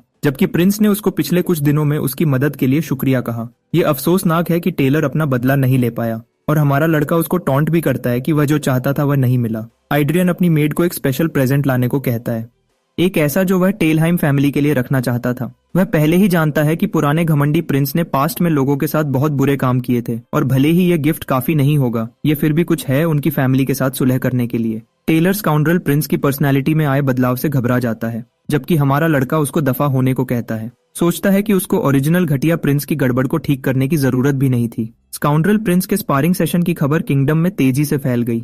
लोग चाहते थे कि वॉरियर्स उसके खिलाफ जाएं और उस छोटे प्रिंस को उसकी जगह दिखाएं। उन सबको लगा कि पहला प्रिंस बहुत परेशान होगा, लेकिन कई प्रैक्टिस सेशंस के बाद भी किसी को एड्रियन के परेशानी की खबर नहीं मिली, बल्कि सेशन से लौटने वाले वॉरियर्स को हमारे लड़के का पॉजिटिव इंप्रेशन मिला, पहले प्रिंस को एक दयालु और भला आदमी बताते हुए। उनकी पर्सनैलिटीज पूरी तरह बदल गई थी, इस हद तक कि नॉर्मल सिटीजन्स को लगा कि इन लोगों को रॉयल फैमिली ने ब्रेन वॉश कर दिया है चुप रहने के लिए। मजेदार बात यह है कि जब यह खबर हमारे लड़के तक पहुंचती है तो वह गुस्से में आ जाता है। इन वॉरियर्स के कुछ न कहने का एक ही रीजन था कि वह अपनी लड़ाइयों में कितनी बुरी तरह हारे थे। आइड्रियन इन नोबल्स को घटिया और वेस्ट ऑफ स्पेस सोचता था, लेकिन उसका मामा उसको मॉक करता है कि वह भी वही डिस्क्रिप्शन फिट करता है। पहला प्रिंस फेडअप हो जाता है और अपने रीसेंट ओपोनेंट की तरफ देखता है। उसको पोलाइटली धमकाता है कि इस बार जाकर स्पारिंग सेशंस के रिजल्ट्स रिवील करे। हमारा लड़का उम्मीद कर रहा है कि यह बदलाव उसके सब हेटर्स और फैली हुई अफवाहों को चुप कर देगा, लेकिन अगले दिन और भी ज्यादा अफवाहें फैलने लगती हैं। इस बार लोगों को लगता है कि मोटा प्रिंस अपनी जान बचाने के लिए मैचेस के आउटकम को फैब्रिकेट कर रहा है। ये बंदा बस एल्स लॉसेस कैच करना बंद नहीं कर सकता, नोबल्स पर फोकस करने से मना करता है। वह अपने सारे टैंट्रम्स और फ्रस्ट्रेशंस अपनी ट्रेनिंग में डाल देता है। प्रिंस का हर स्विंग पिछले से ज्यादा फेरोशियस है, हवा को ब्लेजिंग माना से काटते हुए। उसका माना हार्ट जिंदगी से भरपूर फायर्ड अप है। जैसे वह कार्ल्स की तरफ मुड़ता है और उससे रिमेनिंग स्पारिंग पार्टनर्स के बारे में पूछता है, नाइट एक्सप्लेन करता है कि वह अपना फाइनल ओपोनेंट आज देखेगा। पहला प्रिंस पहले ही एक ऐसे लेवल तक पहुंच गया है जहां अप्रेंटिस नाइट्स उसके लिए कोई मैच नहीं है, लेकिन कार्ल्स उसको अश्योर करता है कि यह फाइनल ओपोनेंट असल में एक प्रॉपर नाइट है जिसने अपनी तलवार में मास्टरी हासिल की है। यही नाइट अपनी फैमिली की टेक्निक्स से सेटिस्फाइड नहीं थी और एक इलीट बनी जो नाइट ऑर्डर में एंटर हुई अपनी तलवार को और तेज करने के लिए। यह आइड्रियन के लिए एक अट्रैक्टिव डिस्क्रिप्शन है, जैसे वह आर्वेन किर्गायन के आने का स्वागत करता है। वह औरत बैटल अरीना की तरफ चलती है, जबकि ऑर्डिनरी नाइट्स उसको आयरन लाइट नाइट ऑर्डर की वॉरियर के रूप में याद करते हैं, जिसे क्लिफ पर खिलने वाला फूल, कांटे वाली गुलाब और यहाँ तक कि मर्दों के दिल तोड़ने वाली औरत भी कहा जाता है। उसकी हर कदम में एक एलिगेंट ब्यूटी है। ये बात कि पहला प्रिंस उसकी अटेंशन इनवाइट कर पाया अपने आप में एक तारीफ है, आंध है। जैसे डिटर्मिन्ड आर्वेन अपनी लड़ाई के लिए एक्साइटेड है। स्पेक्टेटर्स वह तो पक्का सोचते हैं कि आर्वेन प्रिंस को बुरी तरह हराएगी और उसकी बेइज्जती करेगी। आयरन लायन नाइट्स एक ऑर्डर है जिसे नाइट्स का एक इलीट सेट माना जाता है। उनके बीच की प्रोबेशन नाइट आर्वेन है, एक प्रोडिजियस टैलेंट जिसकी मेंबरशिप पहले ही कंफर्म्ड है। सवाल यह है कि एड्रियन को इतना टैलेंटेड ओपोनेंट क्यों मिल रहा है।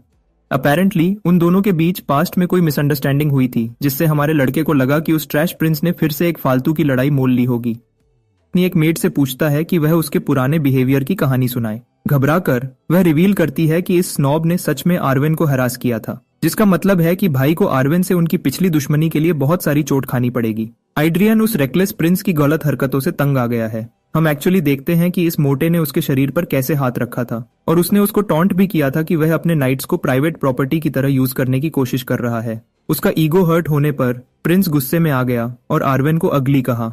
कहानी कुछ ऐसी थी, एक स्काउंड्रल का नाइट के साथ इंटरेक्शन के लिए बिल्कुल सही कैरेक्टर में। ऑफ कोर्स जिस तरीके से हमारा लड़का अभी आर्वेन को देख रहा था, अगली शब्द तो दिमाग में भी नहीं आता। वह उसके सामने झुकती है रिस्पेक्ट देने के लिए, ये मानते हुए कि वह बिल्कुल नहीं बदला है। प्रिंस अपनी जान बचाने की कोशिश करता है, उसको एश्योर करते हुए कि वह काफी बदल गया है, लेकिन उसके गुस्से वाले एक्सप्रेशन को देखकर ही साफ है कि उसकी इस लड़ाई में पिटाई होने वाली है। रेफरी और मामा काउंट बॉलरहार्ड यहाँ है। वह आर्वेन को खुद को ठीक से इंट्रोड्यूस करने देता है और वह भी अपनी ग्रीटिंग्स देती है। बॉलरहार्ड आर्वेन को केयरफुल रहने को कहता है क्योंकि शक्तिशाली यंग प्रिंस के पास काफी फाइस्टी ब्लेड है। मजाक से हटकर दोनों के बीच मैच शुरू होने वाला है जैसे दोनों पार्टिसिपेंट्स अपनी पोजीशंस लेते हैं। ड्यूएल ऑफिशियली शुरू होता है, आर्वेन स्टैंड से डिटर्मिनेशन और कोल्डनेस इनवाइट करते हुए। इस बीच हमारा लड़का एक प्रॉपर नाइट के स्किल लेवल को एक्सपीरियंस करके खुश है। वह मर्डरस औरत रिफाइंड मूवमेंट के साथ एक्शन में आ जाती है। पहला क्लैश यंग प्रिंस द्वारा ब्लॉक किया जाता है, लेकिन माना का डिफरेंस इतना सीवियर है कि यह डायरेक्ट बैकफ्लो का कारण बनता है जिससे खून निकलता है। खूबसूरत लेकिन कॉन्सेंट्रेटेड। आर्वेन और ज्यादा पनिशमेंट के लिए ऑफेंस पर हैमर करती है। दोनों आगे पीछे घूमते हुए अपनी ब्लेड्स एक्सचेंज और क्लैश करते हैं। हमारा लड़का इधर उधर रैगडॉल्ड हो रहा है, आर्वेन को लड़ाई पर पूरा कंट्रोल देते हुए। वह एक डेफिनेटिव स्ट्राइक के लिए आती है, पहले प्रिंस को अपनी ड्रैगन स्लेयर स्टेट एक्टिवेट करने और ब्लडलस्ट एग्जूड करने पर मजबूर करते हुए। यह रेविशिंग ब्लडलस्ट उसको हैरान कर देती है और आर्वेन की तलवार यंग प्रिंस द्वारा सक्सेसफुली डिफ्लेक्ट हो जाती है। वह अपनी स्टार्टिंग पोजीशन पर वापस आ जाती है, सांस लेते हुए और प्रिंस के सोर्ड स्टाइल को ऑब्जर्व करते हुए। जहां तक हमारे लड़के की बात है, वह भी मुश्किल से संभाल पा रहा है क्योंकि सिंगल रिंग यूजर होने के बावजूद आर्वेन बाकी सबसे अलग है। उसी वक्त एड्रियन जजमेंट नाम की स्किल को टैप करता है नाइट के स्टैट्स इन्वोक करने के लिए, उसकी स्ट्रॉन्गेस्ट और वीकेस्ट स्किल्स को रिवील करते हुए, यहाँ तक कि उसकी पर्सनैलिटी ट्रेट्स को भी। ये बात कि प्रिंस अपनी लिमिटेड स्किल यूज से उसका लेवल देख सकता है, ये प्रूव करती है कि वह उसको भी हरा सकता है। डाइट पे चला बजट गिलगमेश अपनी क्रिम्सन ऑरा अनलीश करता है, नाइट को भी वही करने पर मजबूर करते हुए। दोनों फाइटर्स मोशन में आते हैं, केओटिक स्पीड्स पर एक दूसरे की तरफ बढ़ते हुए और असली लड़ाई की शुरुआत को मार्क करते हैं। कई मिनट बाद दोनों वॉरियर्स अपने ड्यूएल के क्लाइमैक्स में थक चुके हैं। ये एक बराबर की लड़ाई है, तो बॉलरहार्ड बीच में आता है और दिन के लिए मैच को कॉल ऑफ कर देता है, उसको कल के लिए पोस्टपोन कर देता है। प्रिंस कॉकी एक्ट करता है, कहता है कि वह सब खत्म करने वाला था। आर्वेन भी उसको वही बोलकर मॉक करती है। दोनों एरोगेंट हैं और डुएल को जारी रखना चाहते हैं, लेकिन बॉलरहार्ड पूरा दिन यहाँ बैठने वाला नहीं है और मानता है कि दोनों को ट्रीटमेंट की जरूरत है। हीलर हमारे लड़के की चोटों को ठीक करने आता है, लेकिन एड्रियन आर्वेन को घूरने में बहुत बिजी है, जो बदले में उसके लिए उतना ही डिस्टेस्ट दिखाती है। दोनों ऑपोजिट डायरेक्शन में मुड़ते हैं, एक दूसरे से न हारने की वही सोच शेयर करते हुए। दूसरा दिन भी वही स्टेलमेट में खत्म होता है और तीसरे दिन दोनों वॉरियर्स हार मानने से मना कर देते हैं। आर्वेन काफी स्किल्ड है, तो ये बात कि प्रिंस इतने लंबे समय तक टिका रहा, ये दिखाता है कि वह भी स्किल्ड है। राउंड 3 शुरू होने से पहले एड्रियन कुछ शेयर करता है जो वह उसको बताना चाहता था। वह सोचती है कि क्या वह अपोलोजाइज करने वाला है ऐसे इवेंट को रिफ्यूज करते हुए। आखिरकार एक नाइट के रूप में उसकी प्राइड हर्ट हुई थी और वह उसको ठीक से वापस पाना चाहती है। भले ही यह एडमिरेबल है, प्रिंस ने तो शुरू से अपोलॉजी के बारे में सोचा ही नहीं था। इसके बजाय वह एक रिवॉर्ड रखने का आइडिया सजेस्ट करता है क्योंकि दोनों में से कोई भी पीछे हटने से मना कर रहा है। रिवॉर्ड सिंपल है, हारने वाला जीतने वाले को एक विश देगा, किसी भी तरह की विश, चाहे वह कितनी भी बड़ी हो। नाइट्स तुरंत इस डिसीजन को रिवर्स करने के लिए कूदते हैं, ये मानते हुए कि रॉयल फैमिली के प्रिंस के लिए ऐसे क्लेम्स करना बहुत ज्यादा डेंजरस है। एड्रियन उनको चुप कराता है और आर्वेन की ओपिनियन पूछता है। नाइट अपनी पोजीशन हाईलाइट करती है कि वह रॉयल फैमिली के नाइट्स में से एक है, इसी वजह से वह ऐसी कंडीशन को नॉर्मली एक्सेप्ट नहीं कर सकती थी। उसी वक्त अब जब उसको अपना मौका पाने की पूरी अपॉर्चुनिटी मिल रही है तो वह बेट लेने में खुश है। एड्रियन उसकी चॉइस को पसंद करता है और राउंड 3 के लिए उससे मिलता है। दोनों फाइटर्स केओटिकली अपनी तलवारें घुमाते हैं, एक दूसरे की स्पिरिट को पहले तोड़ने की उम्मीद करते हुए। यहीं पर एड्रियन एक ऐसा मूव यूज करता है जो इतना तेज और जबरदस्त है कि वह प्रोडिजियस नाइट को हैरान कर देता है। वह विश्वास नहीं कर सकती कि वह एक ही दिन में कितना तेज हो गया है, जैसे वह हमेशा अपनी असली ताकत छुपा रहा हो। फाइटर्स लगातार टकराते हैं, अरीना में डांस करते हुए। बस इस बार टेबल्स पलट गए हैं। प्रिंस एड्रियन बैटलफील्ड पर डोमिनेट कर रहा है और उसको पीछे धकेल रहा है, यहाँ तक कि उसके चेहरे पे स्क्रैच भी कर देता है। रुकने से मना करते हुए प्रिंस उसके बिल्कुल सामने आ जाता है, सामने एक ऐसे अटैक में जो डिसाइसिव होना चाहिए। बेसिकली उसका सोर्ड स्विंग उसकी डिफेंड करने की एबिलिटी से ज्यादा तेज है। दोनों वेपन्स टकराते हैं, एक तलवार हवा में उड़ जाती है टूटी हुई। नाइट अपने घुटनों पर है, जैसे स्पेक्टेटर्स मैच के विक्टर के गवाह बनते हैं। आर्वेन आउटकम को एक्सेप्ट नहीं कर पाती, जबकि प्रिंस आर्वेन किर्गियन पर फैसले से जीत का ऐलान करता है। जहां तक उसके रिवॉर्ड की बात है वह सिंपल है। प्रिंस एड्रियन लियोन बर्ग उसको अपना बनाना चाहता है, लेकिन गूनर तरीके से नहीं। चिंता मत करो, कार्ल्स ने पहले प्रिंस के लिए रॉयल गार्ड की पोजीशन हासिल की। ये जॉब एक्चुअली इजी थी प्रिंस के एरोगेंस के बावजूद। तब कोई टेंट्रम्स नहीं थे, और अब उसको देखते हुए कार्ल्स को क्राउन प्रिंस की वह कड़ी ट्रेनिंग याद आती है जो उसने तूफान में भी की थी। उसकी डेडिकेशन का नतीजा डमी का पूरी तरह से खत्म था, और उसने तब उसके चेहरे पर कॉम्बैट के लिए एक एक्सटैटिक प्यास देखी थी। उस वक्त ही रॉयल गार्ड को पता चल गया था कि आइड्रियन ग्रेटनेस के लिए डेस्टिन्ड है। वापस करंट सिचुएशन पर बाकी गार्ड सब डर गए हैं, कार्ल्स भी। किसी को अपना बनाना घिनौना है, खासकर एक नाइट को। आर्वेन सवाल करती है कि क्या प्रिंस सच में यही चाहता है। हमारा लड़का कंफर्म करता है, ऐड करते हुए कि वह अभी सिर्फ एक अप्रेंटिस नाइट है जो एक मामूली स्काउंड्रल प्रिंस को हरा नहीं पाई, तो इसी वजह से वह उससे अभी आर्वेन कर्गन नाम की नाइट की पूरी पोटेंशियल चाहता है। खुशकिस्मती से इस क्लैरिफिकेशन ने एक बेटर टोन सेट की और उसको हैरान कर दिया। जबकि आइड्रियन ने एक लॉयल नाइट रखने की अपनी इंटेंशन डिक्लेयर की, एक ऐसी जो सिर्फ रॉयल रिस्पॉन्सिबिलिटी की वजह से उसकी गार्ड न करे, बल्कि एक ऐसी नाइट जो हर हाल में उसके प्रति लॉयल हो। उसकी स्कैनिंग एबिलिटी की वजह से वह आर्वेन की सोर्ड मास्टरी में एक्सेप्शनल टैलेंट को पहले ही बता सकता है। इसी वजह से आर्वेन को एक नाइट के रूप में अपना बनाने का उसका फैसला सही है। अब चलो उसकी अपनी बैक स्टोरी एक्सप्लोर करते हैं। एक यंगर वर्जन की आर्वेन को नाइट बनने की बहुत इच्छा थी। वह अपनी उम्र के हिसाब से बेस्ट ऑफ द बेस्ट में से थी, और उसकी टैलेंट्स के बावजूद कोई उसको वे रिकॉग्निशन नहीं देता था जो वह डिजर्व करती थी। तो उसने और भी ज्यादा मेहनत की। हर लड़ाई में हर ओपोनेंट को हराने के लिए दुगनी मेहनत की। हर एक अप्रेंटिस मेंबर जिसे वह जानती थी उसको हराने के बाद उसने हैरान करने वाले रिजल्ट्स दिखाए। उसने जो कुछ भी किया उसके बाद भी वह उसको एक प्रॉपर नाइट के रूप में पहचान नहीं पाए, लेकिन अभी उसको प्रॉपर अप्रिसिएशन मिल रही है। उसको क्रेडिट मिल रहा है, एक पोटेंशियल और एक फ्यूचर खुद पहले प्रिंस ने प्रॉमिस किया है। उसको अपने शब्दों पर लगभग विश्वास नहीं होता, तो वह आइड्रियन से एक चीज प्रॉमिस करने की भीख मांगती है, और वह ये है कि उसको पहले एक नाइट की तरह और दूसरे नंबर पर एक औरत की तरह ट्रीट करे। अगर आइड्रियन ऐसा कर सकता है तो वह उसके हर कमांड को मानेगी। यह एक एडमिरेबल टास्क है। दोनों एक दूसरे की आंखों में देखते हैं जैसे आइड्रियन ऑफर एक्सेप्ट करता है। तुरंत वही प्रोडिजियस नाइट अपने एक्नॉलेज किए गए प्रिंस के सामने घुटने टेक देती है, खुद को आइड्रियन लियोन बर्ग के प्रति जिंदगी भर के लिए स्वेयर करते हुए। देखने वाले स्पेक्टेटर्स इस इवेंट से हैरान हैं, और उसको सही से जवाब देने के लिए पहला प्रिंस ऑफिशियली उसको एक नाइट के रूप में सम्मानित करता है। वह प्रेयर बोलता है जो मुझे गेम ऑफ थ्रोन्स के उस सीन की याद दिलाती है जब जाइमी ब्रियन ऑफ टार्थ को नाइट शिप ऑफर करता है। अगले सीन में आर्वेन लगातार ट्रेनिंग कर रही है। उसके साथी विश्वास नहीं कर सकते कि उसने ऐसे स्काउंड्रल प्रिंस के प्रति लॉयल्टी स्वेयर की। उनमें से कई नास्टी रूमर्स फैलाते हैं, सोच रहे हैं कि क्या उसका प्रिंस के साथ सीक्रेसी में कोई क्रीपी रिश्ता है, उसको मिस्ट्रेस की तरह यूज करते हुए और उसको एक नाइट के रूप में कवर के तौर पर रखते हुए। ये सारी बेवकूफ अफवाहें हमारे लड़के को बहुत परेशान करने लगी हैं, जो अभी भी अपनी घटिया रेपुटेशन से लॉयड फ्रंटेरा की तरह नहीं बच पा रहा। हर कोई उसको जमाना का सबसे निचला इंसान ट्रीट करता है, और प्रिंस की हेल्पलेसनेस देखते हुए रॉयल गार्ड उसको उस दिन के आइड्रियन के शब्दों के लिए बुलाता है। ड्यूअल के आखिरी दिन आइड्रियन ने डिक्लेयर किया था कि वह ऐसे नाइट की चाहत नहीं रखता जो उसकी रॉयल रिस्पॉन्सिबिलिटी के लिए उसकी रक्षा करे। उसकी बातों ने कार्ल्स को गहरे तक प्रभावित किया, लेकिन तब भी हमारा लड़का कंफर्म करता है कि वह अपनी कही हुई बात पर मजबूती से खड़ा है। आखिरकार अगर क्राउन ने कार्ल्स को एक अलग पोजीशन पर असाइन किया होता तो उसको प्रिंस के प्रति लॉयल रहने के बजाय उसको मानना पड़ता। उसको आराम देने के लिए वह कार्ल्स को एश्योर करता है कि अगर वह चाहे तो आर्वेन जैसी ओथ ले सकता है। रॉयल गार्ड की आंखों में सच्चाई के साथ वह प्रिंस से पूछता है कि क्या वह उसकी तरफ से ऐसी ओथ एक्सेप्ट करेगा। हैरानी की बात यह है कि हमारा लड़का मना कर देता है, ये मानते हुए कि उसको कार्ल्स में या उसको पालने में कोई इंटरेस्ट नहीं है। ये एक सिंपल कमेंट है, लेकिन हमारा लड़का अपनी कही हुई बात पर एक्चुअली सीरियस है। खैर, एड्रियन को रॉयल फैमिली से एक ऑफिशियल नोटिस मिलता है, उसको प्रोबेशन पीरियड से रिलीज करते हुए और उसको आने वाले बैंकेट में एंट्रेंस देते हुए। हैरान करने वाली बात, प्रोबेशन लगभग 2 महीने पहले ही उठा दी गई थी, जबकि उसकी डेट बाकी थी। तो राजा के शुरुआती गुस्से के बावजूद किसी चीज ने उसको अपना डिसीजन बदलने पर मजबूर किया।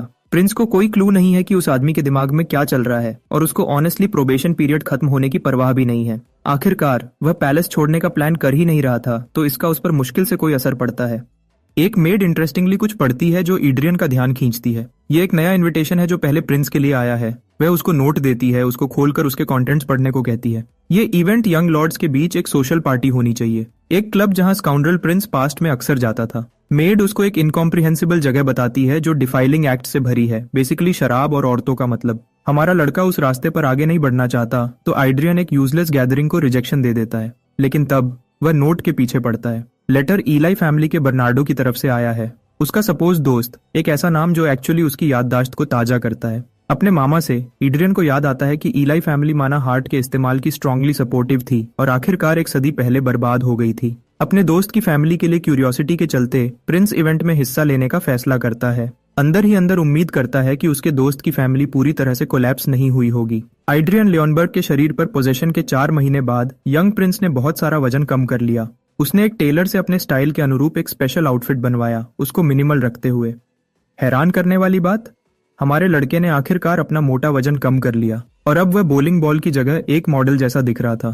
प्रिंस भी अपनी खुद की डेवलपमेंट से शॉक्ड है, जबकि उसका टेलर स्वून्ड है। वह उसको पैलेस के लिए दूसरा आउटफिट भी हैंडल करने देता है, लेकिन वह उसको थोड़ा वेट करने को कहता है क्योंकि उसकी मेजरमेंट्स फिर से बदल सकती हैं। अगले सीन में प्रिंस सोशल गैदरिंग इवेंट में जाने के रास्ते पर है। एड्रियन जानता है कि वह हमेशा गार्ड्स और कैरेज मेंबर्स द्वारा अटेंडेड होने की एक घटिया पोजीशन में है। ये एक ओवरवेलमिंग एक्सपीरियंस है जब अचानक वह अपनी मेड की गर्दन पर एक निशान देखता है। अपेरेंटली ये उसकी इनकॉम्पिटेंस की वजह से है, उसने कुछ किया था और उस कमीने मोटे प्रिंस ने उसको उसके लिए सजा दी थी। एड्रियन सच में पुराने प्रिंस को लोगों को ट्रॉमेटाइज करने के लिए नफरत करता है। उससे कई बार देखते हुए भी उसने कभी मेड का नाम नहीं पूछा था, तो वह सीधे पूछता है और जानता है कि यह असल में अडेलिया बर्न है। बायरन फैमिली का जिक्र एड्रियन के दिमाग में क्लिक करता है क्योंकि नोबल रजिस्ट्री पर इसका मुश्किल से जिक्र है। पास्ट में जब शहर भी नहीं थे, इंसानों के अलावा कई रेसेस फूल रही थी। इंसानियत को कमजोर होने के लिए लूटा और मारा गया, लेकिन एक ऐसा दौर आया जहां इंसान ग्रेट वॉर के अंत में अपनी किस्मत के बचाने वाले बन गए, कॉन्टिनेंट पर सबसे शक्तिशाली प्रजाति के रूप में उभरते हुए। उनमें से सबसे नोटेबल 5 इलेक्टर्स कहलाए और उन 5 हीरोज में से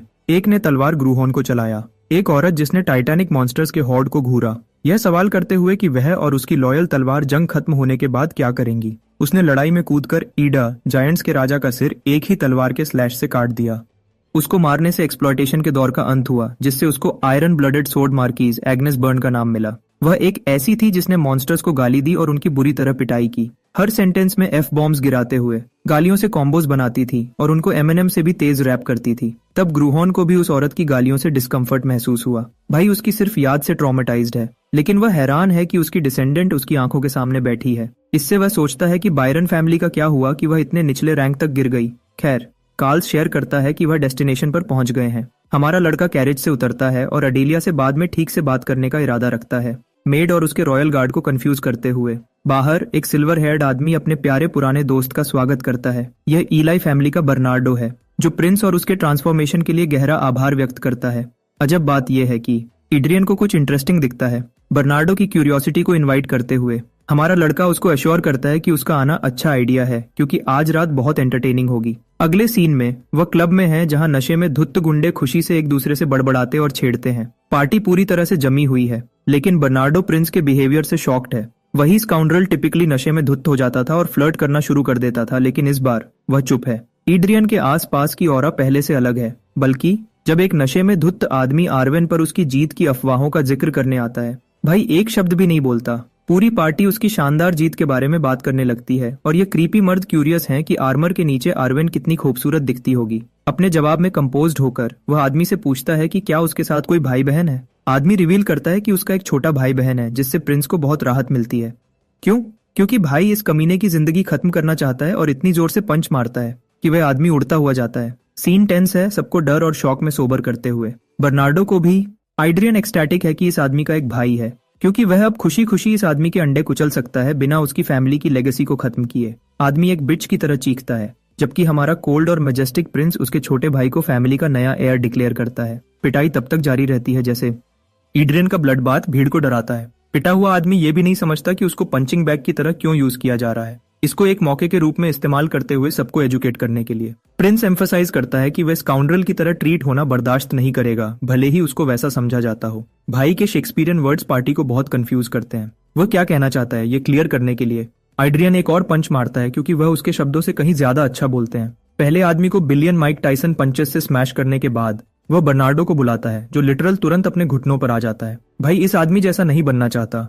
प्रिंस उसको डराने वाले अंदाज में उसकी पहली स्टेटमेंट याद दिलाता है कि वह आज को बहुत एंटरटेनिंग बनाएगा। बर्नार्डो को कोई क्लू नहीं है कि इस आदमी को क्या हो गया है और उसको रॉयल नाइट्स को समन करने का ऑर्डर मिलता है। वह रॉकेट स्पीड से ऑर्डर पूरा करने के लिए निकल जाता है, जबकि पार्टी के बाकी मेंबर्स बस प्रिंस को चुपचाप घूरते हैं। एड्रियन पीछे खड़ी औरतों को जाने को कहता है, एक खास आदमी का ध्यान इन्वाइट करते हुए। यह आदमी छुपकर निकलने की कोशिश करता है, लेकिन एड्रियन उसकी प्रेजेंस नोटिस कर लेता है।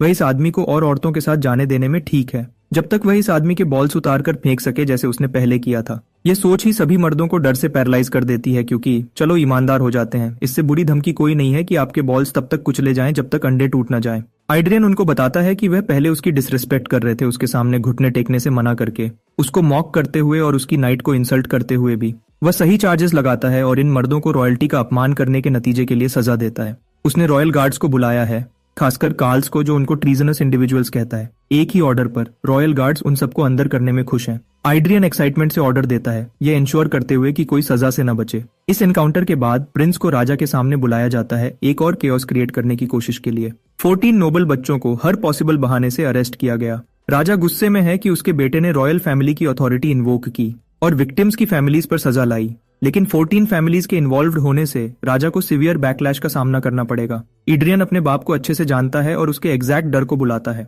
हाईलाइट करते हुए कि यह सब लोग आउटकास्ट्स और इरिडीमेबल ट्रैश हैं एनीवे। बल्कि वह अपने बाप को कुछ इंडिविजुअल्स को लेटर भेजने की सलाह देता है, खासकर अरेस्ट किए गए स्कमबैग्स के भाई बहनों को। लड़के की बातें सुनकर राजा उसको जाने का ऑर्डर देता है, जिसे प्रिंस बिना किसी चिंता के मानता है। अब चलो अपनी मेड के साथ उसकी अपॉइंटमेंट पर वापस चलते हैं। एडिलिया को कंफर्ट करने की अपनी पूरी कोशिश के बावजूद वह बेचारी लड़की आंसुओं में टूट रही है, पूछ रही है कि उसने ऐसा क्या गलत किया था।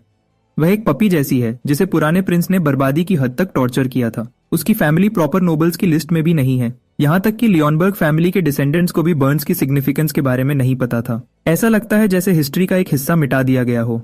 एग्नेस बर्न का पियरलेस कंट्रीब्यूशन अब याद रखने जैसी कोई चीज नहीं है। बायरन फैमिली से सब कुछ खत्म हो गया और फिर भी हमारा लड़का एडिलिया की सोर्ड्समैनशिप में लेटेंट पोटेंशियल क्लियरली देख सकता है। यह औरत एक सीक्रेट एस रैंक है जिसमें क्रेजी लेवल के ट्रेट्स भरे हुए हैं। शुरुआत के लिए बुचर एक ट्रेट है जो खून देखने पर एक्टिवेट होता है।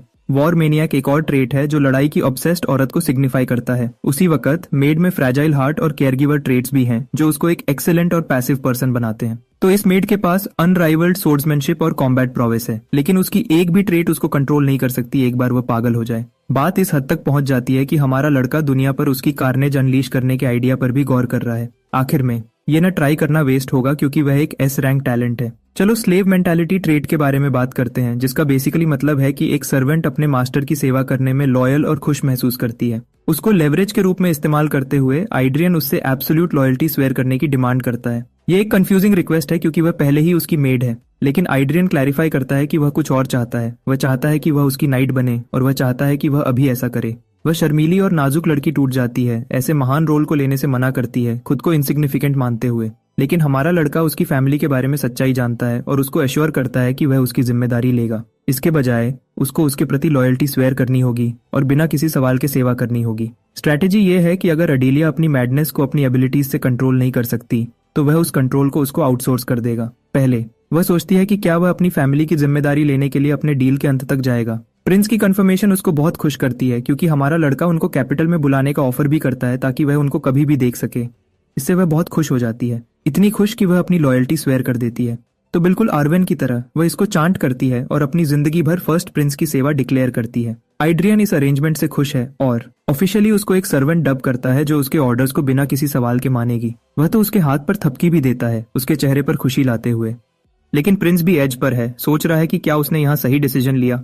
एड्रियन उन सारी अफवाहों के बारे में सोचता है जो पैलेस में घूम रही हैं जब से उसने इस शरीर पर कब्जा किया है। लोग उसके हर मूव के बारे में फुसफुसाते हैं कि वह कितना चुप और अनस्टेबल लगता है। वह बात करते हैं कि उससे पहले का बिगड़ा हुआ प्रिंस कैसे हाई रैंकिंग नोबल्स के बच्चों को बुलाता था, उनको पीटता था और मजा करने के लिए डंजन्स में फेंक देता था। फिर नया स्कैंडल है जिसे हर कोई सबसे ज्यादा पसंद करता है कि कैसे उसने एक लोली मेड को अपनी पर्सनल नाइट बनाया, एक ऐसी जिसने पहले कभी तलवार नहीं पकड़ी थी। एड्रियन जानता है कि वह चाहे कुछ भी करे, लोग उससे नफरत करेंगे क्योंकि शरीर के पिछले ओनर ने जो रेपुटेशन छोड़ी है, यहाँ तक कि उसने जिसे अपनी नाइट चुना उस मेड को भी एक और घटिया रूमर में बदल दिया गया है। लोग क्लेम कर रहे हैं कि वह अपने कमांड के अंदर एक हारेम बना रहा है। सबसे ज्यादा उसको इस बात से नफरत है कि हर कोई उसकी जिंदगी और उसके चॉइसेस पर अपना अधिकार समझता है। उसने कभी नहीं सोचा था कि यह एक अकेला डिसीजन, एक मेड को नाइट बनाना, इतना बड़ा तूफान बन जाएगा। ऐसा लगता है जैसे हर कोई उसके फेल होने का इंतजार कर रहा है। वह अपने बाप राजा को गुस्से में इमेजिन करता है और कहता है कि वह फिर से अपने बेटे की गड़बड़ साफ कर रहा है। वह पहले ही अपने मामा को हमेशा की तरह उसका नाम गाली देते हुए सुन सकता है और वह अपने छोटे भाई को उसको मॉक करते हुए, क्लेवर और सुपीरियर एक्ट करते हुए इमेजिन करता है। एड्रियन इन ख्यालों में और गहरे डूब जाता है, फ्रस्ट्रेशन और डर से दबता हुआ। तब एक और मेड दौड़ती हुई आती है और अनाउंस करती है कि क्वीन आ गई है। एड्रियन तुरंत घबरा जाता है, उसका दिल उछल जाता है, जैसे वह चुपचाप भगवान से उस पर रहम करने और उसको थोड़ा सा ब्रेक देने की भीख मांगता है। एड्रियन सारी बहस और लगातार की अटेंशन से थक चुका है और फिर उसकी माँ उसमें और आग डाल देती है। वह उसको डांटती है, कहती है कि उसको सच में लगा था कि उसने अपना बिहेवियर ठीक कर लिया है, लेकिन अब ऐसा लगता है कि वह अपनी पुरानी घटिया आदतों में वापस गिर रहा है। वह डिक्लेयर करती है कि अब वक्त आ गया है कि वह सोसाइटी में ठीक से कदम रखे और शादी करे। एक बार जब वह अपना जीवन साथी चुन लेगा तो वह कहती है कि वह आखिरकार सेटल हो जाएगा और पागल की तरह इधर उधर भटकना बंद कर देगा। एड्रियन को समझ ही नहीं आता कि वह क्या बात कर रही है, लेकिन क्वीन को परवाह नहीं है। वह किसी भी गुस्से वाली माँ की तरह अपनी आवाज ऊंची करती है और उसको सुनने का ऑर्डर देती है, क्योंकि माँ हमेशा सही होती है। क्योंकि उसने फैसला कर लिया है कि उसकी शादी का वक्त आ गया है तो वह शादी करेगा। इसके साथ वह पलट जाती है और चली जाती है, एड्रियन को शॉक में छोड़ते हुए, जैसे वह वहां खड़ा सोचता है कि उसको आगे क्या करना है। बाद में एड्रियन मेड अडेलिया को बुलाता है, जो क्लियरली नर्वस और टेरिफाइड है, जैसे वह प्रिंस के सामने बैठी है। वह उसको कुछ चीजें एक्सप्लेन करता है और वह टिमिडली पूछती है कि क्या उसको सच में माना मिलेगा। एड्रियन शांति से कंफर्म करता है कि उसको एक स्पेशल तरह का माना मिलेगा, एक माना हार्ट। फिर वह अपनी खुद की माना यूज करता है और उसके शरीर के अंदर एक हार्ट बनाता है। सोचता है कि यह दुनिया लेजेंडरी सोर्ड क्वीन को कैसे भूल गई है। कम से कम वह उसको नहीं भूला है, उसको हर डिटेल याद है। वह रास्ता जिस पर वह चली, तलवार कैसे उसके हाथों में जिंदा जैसी चलती थी और कैसे उसने उसको एब्सोल्यूट ग्रेस के साथ कमांड किया। वह अडेलिया के अंदर वही डेस्टिनी अवेकन करना चाहता है, क्योंकि वह मानता है कि यह रास्ता उसको बिलोंग करता है। उसको सोर्ड क्वीन के माना हार्ट का पावरफुल रिदम भी याद है, जैसे वह एक बार प्राइड और रिजॉल्व के साथ धड़कता था। माना हार्ट आखिरकार अडेलिया के अंदर शेप ले लेता है और एक सिस्टम नोटिफिकेशन कंफर्म करती है कि इम्प्रिंट कंप्लीट और स्टेबल है। अडेलिया अपनी छाती से एक हल्की गोल्डन लाइट ग्लो करते हुए देखती है, पूरी तरह से स्टन्ड। वह डिसबिलीफ में फुसफुसाती है, पूछती है कि क्या यह सच में माना की ताकत है। जब प्रोसेस खत्म होता है, एड्रियन एक्सप्लेन करता है कि उसने जो देखा वह माना हार्ट बनाने का रिफाइनमेंट मेथड है। वह उसको कहता है कि जब भी वो कर सके तो खुद से प्रैक्टिस करे। अचानक एडेलिया एंग्शियस हो जाती है, लेकिन उसकी चिंता तब बदल जाती है जब एड्रियन जमीन पे गिर जाता है। उसके घुटने छिल जाते हैं। माना हार्ट बनाने के स्ट्रेस ने उसको पूरी तरह से ड्रेन कर दिया है। वह उसकी तरफ दौड़ती है, लेकिन वह उसकी मदद लेने से मना कर देता है। उसको हल्के में लेते हुए कहता है कि वह बस थोड़ा थक गया है। एडेलिया हेजिटेट करती है, फिर चुपचाप पूछती है कि उसके जैसा इंसान उसके जैसी लोली मेड को कैसे चुन सकता है। एड्रियन के पास सवालों के लिए और सब्र नहीं है और उसको जाने को कहता है। जब वह नहीं हिलती तो वह पलटता है और पूछता है कि वह उसको एक खोए हुए पपी की तरह क्यों घूर रही है। एडेलिया जल्दी से अपना सिर झुका लेती है, डर को रिस्पेक्ट के साथ मिलाकर, और कसम खाती है कि वह उसकी जिंदगी भर एब्सोल्यूट लॉयल्टी के साथ सेवा करेगी। जवाब एड्रियन को सेटिस्फाइड करता है। वह उसको याद दिलाता है कि वह कभी न भूले कि वह उसका मास्टर है, और एडेलिया उन शब्दों को ऑनर के बैज के रूप में लेती है। फिर भी जैसे एड्रियन पलटता है, एडेलिया चुपचाप अपने आप से सोचती है कि वह शायद उस प्रॉमिस को उस तरीके से याद न रखे जैसा वह एक्सपेक्ट करता है। कुछ दिन बाद कार्ल्स प्रिंस को बर्नार्डो इलाई के बारे में रिपोर्ट करने आता है। वह एक्सप्लेन करता है कि उसने रिसेंटली सुना है कि बर्नार्डो को रॉयल गार्ड ने एक रिसेंट इंसिडेंट में विटनेस के रूप में पकड़ लिया है और ऑफिशियल ऑर्डर्स के मुताबिक स्ट्रिक्ट मेजर्स हैं ताकि कोई ट्रायल से पहले उससे मिल न सके। एड्रियन पजल्ड महसूस करता है कि इस दुनिया में ट्रायल्स भी एग्जिस्ट करते हैं और वह कैजुअली पूछता है कि क्या उसको भी एक में अटेंड करना पड़ेगा।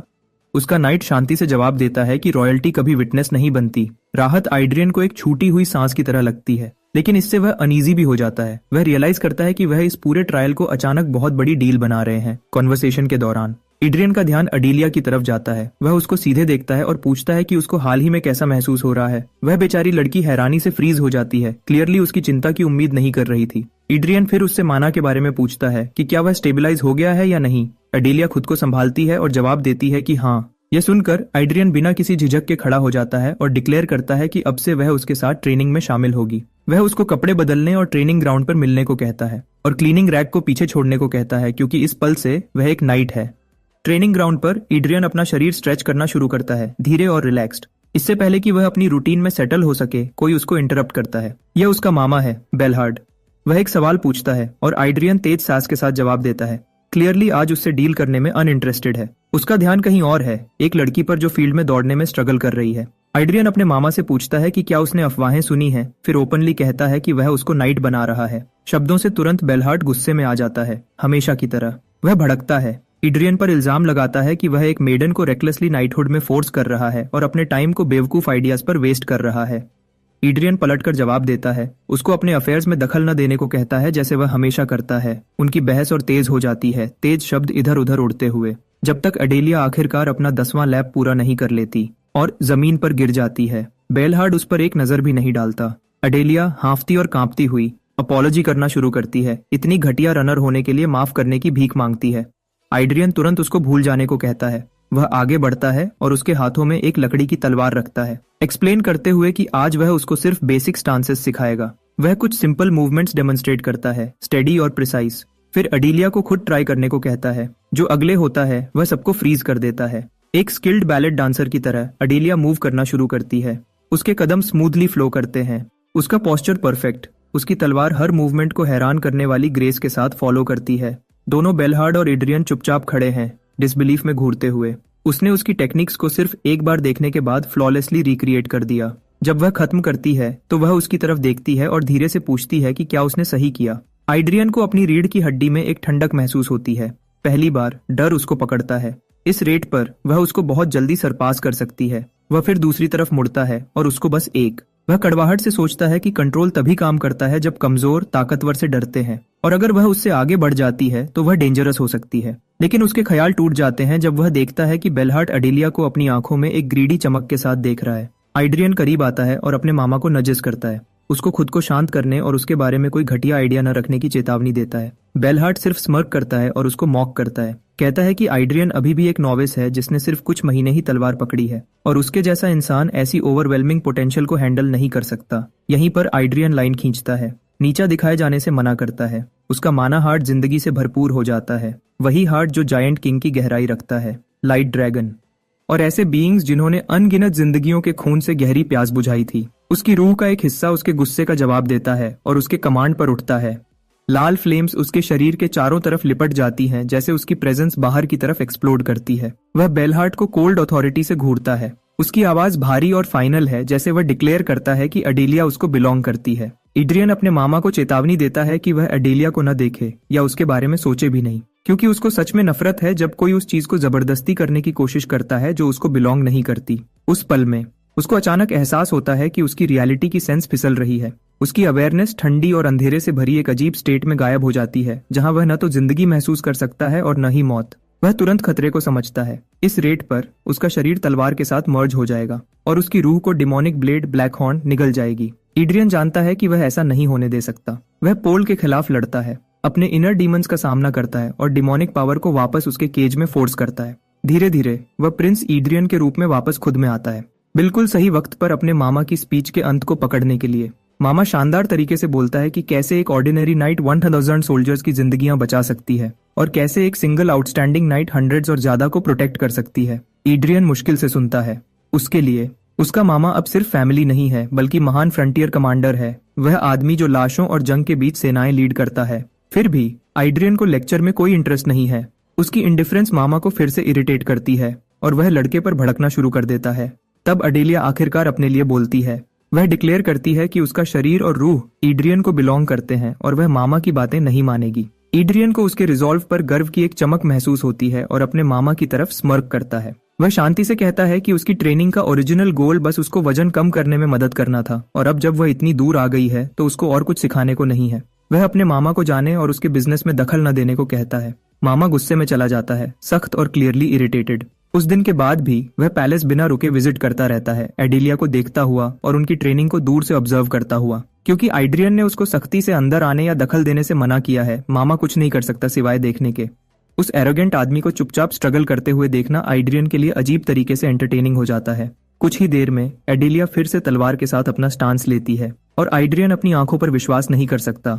उसने पहले ही तलवार का रेनेसांस सीख लिया है। वह उसकी तारीफ करता है, उसकी प्रोग्रेस से सच में खुश है और पहली बार एडेलिया खुद गर्व महसूस करती है। शांति का पल ज्यादा देर तक नहीं रहता। मामा फिर से इंटरप्ट करता है और पूछता है कि क्या एड्रियन ने उसको माना हार्ट भी सिखाया है।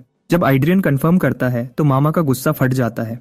वह चिल्लाना शुरू करता है। एड्रियन पे इल्जाम लगाता है कि उसको बेवकूफ ट्रैवल ट्रिक्स सिखाया है अपने पास रखने के बजाय। एड्रियन तेजी से पलटता है और उसको तुरंत जाने का ऑर्डर देता है। मामा उसको गाली देता है, क्लेम करता है कि एक कहीं बेहतर रास्ता था और एडिलिया में इमेजिनेशन से परे पोटेंशियल थी जिसे एड्रियन ने अब बर्बाद कर दिया है। एड्रियन शांति से रहता है और अपने बॉडीगार्ड को मामा को बाहर ले जाने को कहता है। मामा एक लोली गार्ड द्वारा छुए जाने से मना करता है और खुद ही गुस्से में बाहर चला जाता है।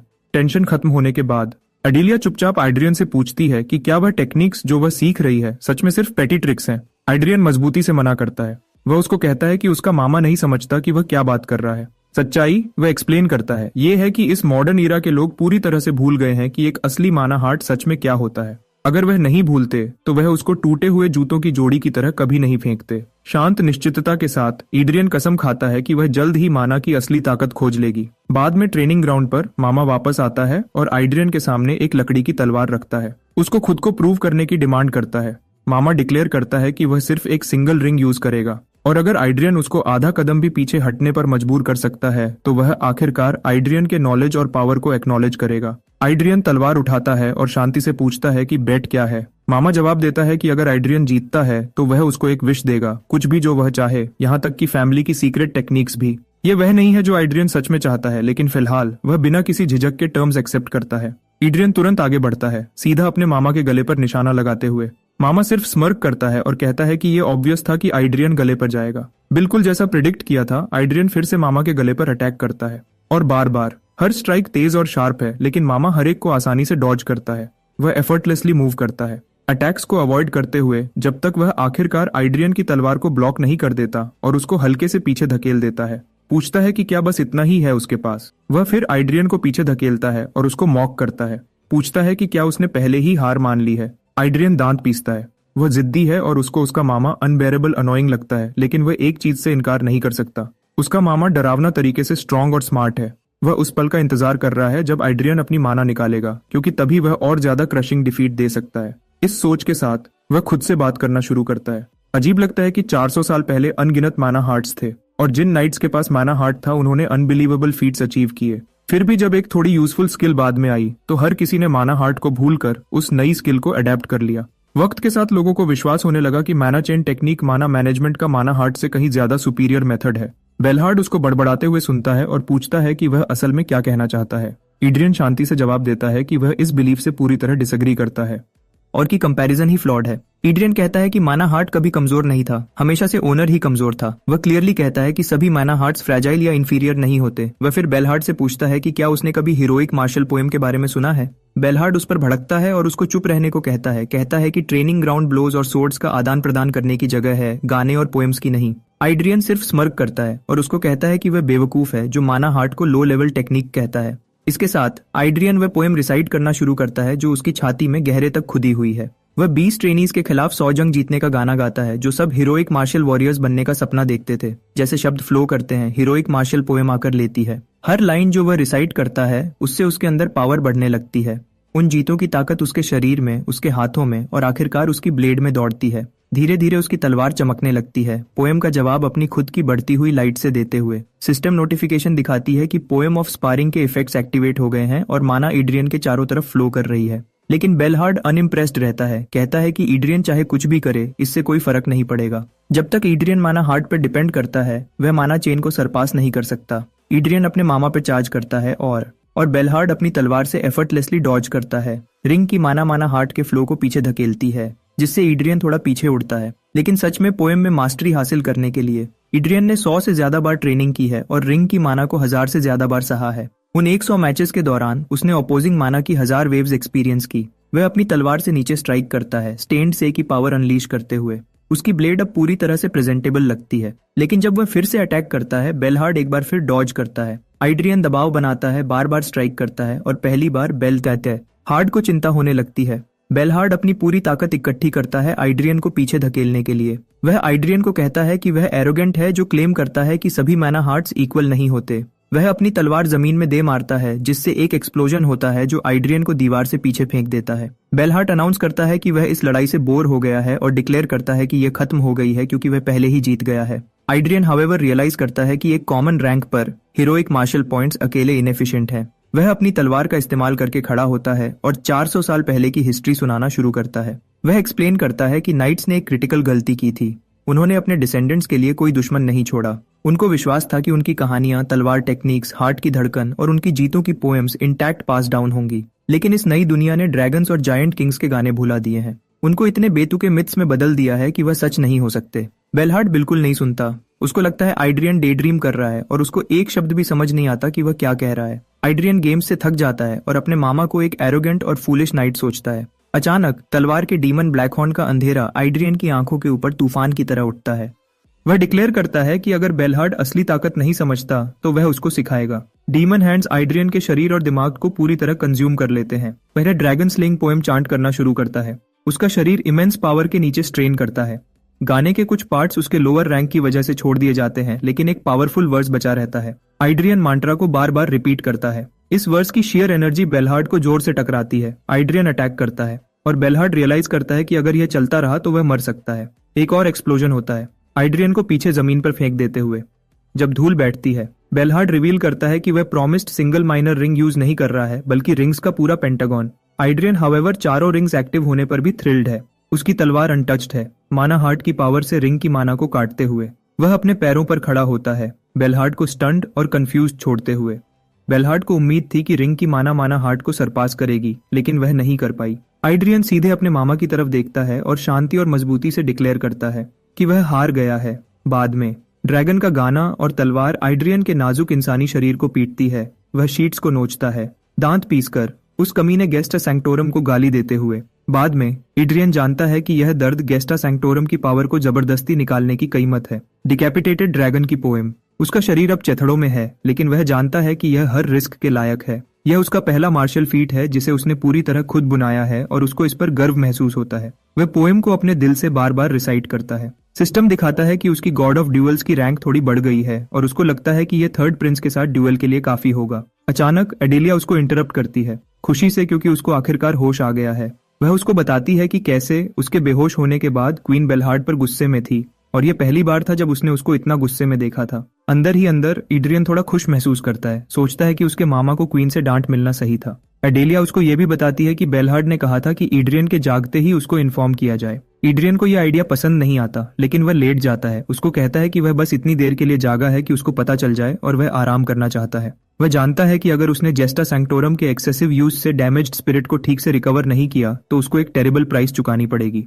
पास्ट की रियलिटीज की यादें केओस में मिल जाएंगी और आखिरकार उसके दिमाग में रियलिटी की बाउंड्री कोलैप्स हो जाएगी। वह एक पागल आदमी बन जाएगा, किसी काम का नहीं, फिर से तलवार की यादों में फंसा हुआ। उस गड्ढे के बारे में सोचकर ही वह कांप जाता है, क्योंकि यह सबसे बुरी किस्मत है जो वह इमेजिन कर सकता है। फिर वह एडेलिया को उसकी पूर्वज एग्नेस बैरन के बारे में बताता है, एक लेजेंडरी सोर्ड्समैन, और कैसे उसको गेस्टा सैंक्टोरम की पावर्स इनहेरिट करने में सक्षम होना चाहिए। एडेलिया इमेजिन करती है कि उसकी पूर्वज कितनी इनक्रेडिबल रही होगी। एड्रियन एक्सप्लेन करता है कि पोएम से पूरा फायदा उठाने के लिए उसको आज से कहीं ज्यादा स्ट्रांग बनना पड़ेगा। उसने उससे पूछा कि वह सच में क्या सीखना चाहती है। एडेलिया इस सवाल से स्टन्ड है, उसकी आंखें बड़ी हो जाती हैं और वह हेजिटेट करती है, बार बार हकलाती है। आखिरकार वह अपने दिल की बात बोल देती है, डिक्लेयर करती है कि वह एड्रियन की तलवार बनना चाहती है। यह सुनकर एड्रियन फ्रीज हो जाता है, उसके शब्दों से पूरी तरह से स्टन्ड। अपेरेंटली कुछ गेस्ट्स टू सैंक्टोरम ड्राइविंग ट्रम्पेट की आवाज के साथ शुरू होते हैं, जबकि दूसरे एक प्लेन पर पहले कदम के साथ शुरू होते हैं। कुछ एक दिल से की गई ओथ के साथ शुरू होते हैं, बिल्कुल उस ओथ की तरह जो एडेलिया अभी एड्रियन के सामने ले रही है।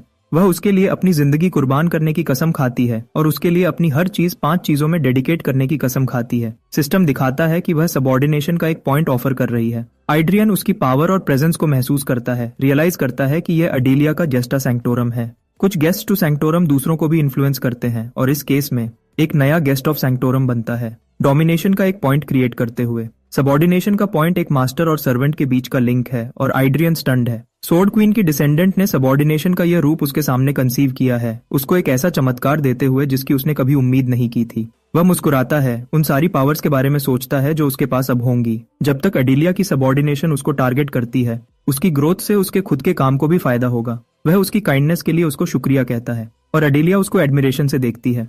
एड्रियन अभी नहीं जानता कि वह उसको किस तरह की मदद या फायदा देगी, लेकिन वह फ्यूचर के बारे में सर्टेन महसूस करता है। कुछ दिन बाद एड्रियन किंगडम में है, बोर होकर। उसकी माँ उसके पास आती है, पूछती है कि क्या उसको थोड़ा बेहतर महसूस हो रहा है।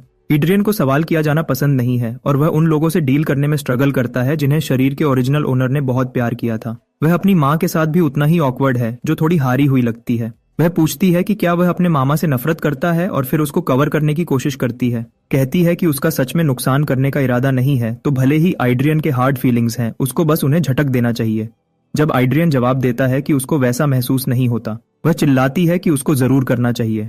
एड्रियन कंफ्यूज्ड है, सोच रहा है कि वह उससे सच में क्या चाहती है। जब से उसने उस दिन अपनी प्राइड और एरोगेंस को उड़ा दिया था, तब से उसके लिए एंड्योर करना मुश्किल हो गया है। उस दिन उसने अपने मामा के दिमाग में एक हार्ड डीमन प्लांट किया था। अगर बेलहार्ड उसको ओवरकम नहीं कर पाया तो डीमन बढ़ेगा और वह अपनी प्राउड मार्शल पावर्स खो देगा। एड्रियन को अपने मामा के लिए कॉन्सिक्वेंसेस की परवाह नहीं है, वह उसका खुद का नुकसान होगा। उसकी माँ कहती है कि उसके मामा ने अपनी पूरी जिंदगी तलवार के करीब गुजारी है, जिससे वह क्लमजी और रफ माइंडेड बन गया है। लेकिन रिसेंटली बेलहार्ड को एड्रियन पसंद लगता है और उसने खुद राजा को उसकी कन्फाइनमेंट जल्दी उठाने के लिए परसुएड किया। जैसे ही वह उठाई गई, एड्रियन ने टेम्पर टैंट्रम किया, अपने मामा को मुश्किल पोजीशन में डालते हुए। एड्रियन तब रियलाइज करता है कि उसके मामा के पास गुस्से होने के लेजिटिमेट रीजंस थे, फिर भी वह एक बिगड़े हुए अनग्रेटफुल ब्रैट की तरह एक्ट करता है। सोचता है उसने उसके लिए किया ही क्या था। रिकवरी के दौरान निकोलो मार्चेदल नाम के एक पुराने स्कॉलर को उसके ट्यूटर के रूप में बुलाया गया। नेचुरली एड्रियन लियोनबर्गर ने साथ देने से मना कर दिया। पुराने स्कॉलर कार्ल्स और अडेलिया ने देखा जैसे प्रिंस जमीन पर लोटपोट होकर टैंट्रम फेंक रहा था। निकोलो ने उसको कुछ इनकरेजिंग वर्ड्स देने की कोशिश की, लेकिन बिगड़े हुए प्रिंस ने इसको गलत तरीके से लिया। एक बार जब वह थोड़ा शांत हुआ, एड्रियन ने जोर दिया कि लेसन की कोई जरूरत नहीं है जब उसको पहले ही सब कुछ पता है जो उसको पता होना चाहिए। क्योंकि उसको वैसा ही लगता है, निकोलो ने एक ऑल्टरनेटिव सजेस्ट किया। वह बस साथ में घूम सकते थे और कई टॉपिक्स पे बात कर सकते थे। अगर वह प्रूव कर सकता था कि उसको मदद की जरूरत नहीं है, तो स्कॉलर ने प्रॉमिस किया कि वह फिर कभी विजिट नहीं करेगा, दिन के अंत तक। प्रिंस पैशन से भरा हुआ था, जैसे वह इंसान की नेचर के बारे में एकेडमिक डिबेट्स में ओपनली हिस्सा ले रहा था। निकोलो ने उसको एक किताब भी सजेस्ट की पढ़ने के लिए उस टॉपिक पर जिसमें वह गहरे तक घुसे थे। इस टेक्स्ट में रूलर और सब्जेक्ट के बीच के रिश्ते को एक तरह के कॉन्ट्रैक्ट के रूप में रिप्रेजेंट किया गया था। मोनार्क्स मिलिट्री और इकोनॉमिक पावर का एक हिस्सा पावर की कीज को प्रोवाइड करते हैं और पावर की कीज लॉयल्टी के थ्रू मोनार्क को थ्रोन पर रखती है। ग्रूहन के रूप में जितने साल वह जिया है, एड्रियन को यह विश्वास होने लगा था कि रिश्ते गिव एंड टेक पर बेस्ड होने चाहिए। उससे पहले कि वह जानता, पूरा दिन बीत चुका था। पुराने स्कॉलर ने डेस्क को ठीक किया और सेशन खत्म किया। जब निकोलो ने अलविदा कहा, प्रिंस का चेहरा मुस्कुराहट से चमक रहा था। उसने कभी इतना मजा नहीं किया था सिर्फ बातें करते हुए। जैसे ही उसने दरवाजा बंद होने की आवाज सुनी, एड्रियन को एहसास हुआ कि क्या हुआ। उसको अभी अभी उसकी मर्जी के खिलाफ एक पूरी तरह से लेक्चर अटेंड करने पर मजबूर किया गया था। पुराना आदमी काफी चालाक था, लेकिन निकोलो भी पहले प्रिंस से सरप्राइज था। लड़का अफवाहों में जैसे उसको डिपिक्ट किया गया था, उससे बहुत अलग था। ट्रेनिंग से फॉरबिडन और निकोलो के लेसन से फ्री, प्रिंस का स्केड्यूल दिन के लिए क्लियर था और वह बोर हो रहा था। इससे पहले कि वह अपनी लाइफ चॉइसेस और बेड रॉट के बारे में दुखी होता, एक गेस्ट यानी उसका मामा बेल बॉलरहार्ड उसको खड़ा कर देता है। अडेलिया ने उंच को अंदर बुलाया। पिछले स्पारिंग मैच को कुछ दिन हो गए हैं। बेल घटिया लग रहा था। वह अपने नेफेरियस भतीजे द्वारा प्लांट किए गए इनर डीमन को ओवरकम नहीं कर पाया है। आज यूएनसी सिर्फ अपनी अपॉलॉजीज कहने आया था। उसने खुद से किया हुआ वादा तोड़ा था और उसके लिए प्रिंस को एक बड़ी चोट पहुंचाई थी। वह कोई बहाना नहीं बनाएगा। भले ही एड्रियन की इंजरीज ओवर एक्सर्शन के दर्दनाक फल थे, उसके मामा को रॉयल्टी को चोट पहुंचाने की मुश्किलों पर दुखी होना पड़ा होगा। अपनी गलतियों को ठीक करने के लिए अंकल बेल ने लड़के को कुछ भी देने का ऑफर किया जो वह मांग सकता था। अगर उसने गलती नहीं की होती तो उसको निकाल दिया जाता। अगर उसको स्कोर सेटल करने के लिए अपनी आंखें या हाथ छोटे पड़ते हैं तो वह देगा। आखिर में एड्रियन टीरियन को इस टैलेंटेड आदमी पर तरस आया जो ऐसे मामूली इनर डीमन में फंसा हुआ था और उसने जेनरस होने का फैसला किया। पहले प्रिंस ने अपनी डिमांड बताई। वह बस थोड़ी देर के लिए बाहर जाना चाहता था। उसकी फोर्स्ड कन्फाइनमेंट पीरियड खत्म हो गई है तो उसको जाने के लिए फ्री होना चाहिए। लेकिन प्रिंस एक दिन की ट्रिप की बात नहीं कर रहा था। वह कैपिटल से बहुत दूर घूमने का प्लान करता है। स्केड्यूल सेट करने में वक्त लगेगा और वह बहुत दूर भी एम नहीं कर सकते। बेल ने उसकी रिक्वेस्ट एक्सेप्ट की और तुरंत काम पर लग गया इसको पूरा करने के लिए। उसके मामा के जाने के बाद प्रिंस रूम में कार्ल्स के साथ अकेला रह गया। उसको लगा था कि बॉस कुछ और अनरीजनेबल डिमांड करेगा। हर दिन एक काउंट का फेवर नहीं मिलता है आखिरकार। फ्रैंकली एड्रियन बस चाहता था कि पुराना आदमी इतना स्टिफ और पैथेटिक एक्ट करना बंद करे, तो उसने कुछ मैनेजेबल मांगा। बॉस को इतनी कैंडिडली बात करते हुए सुनकर नाइट हंस पड़ा।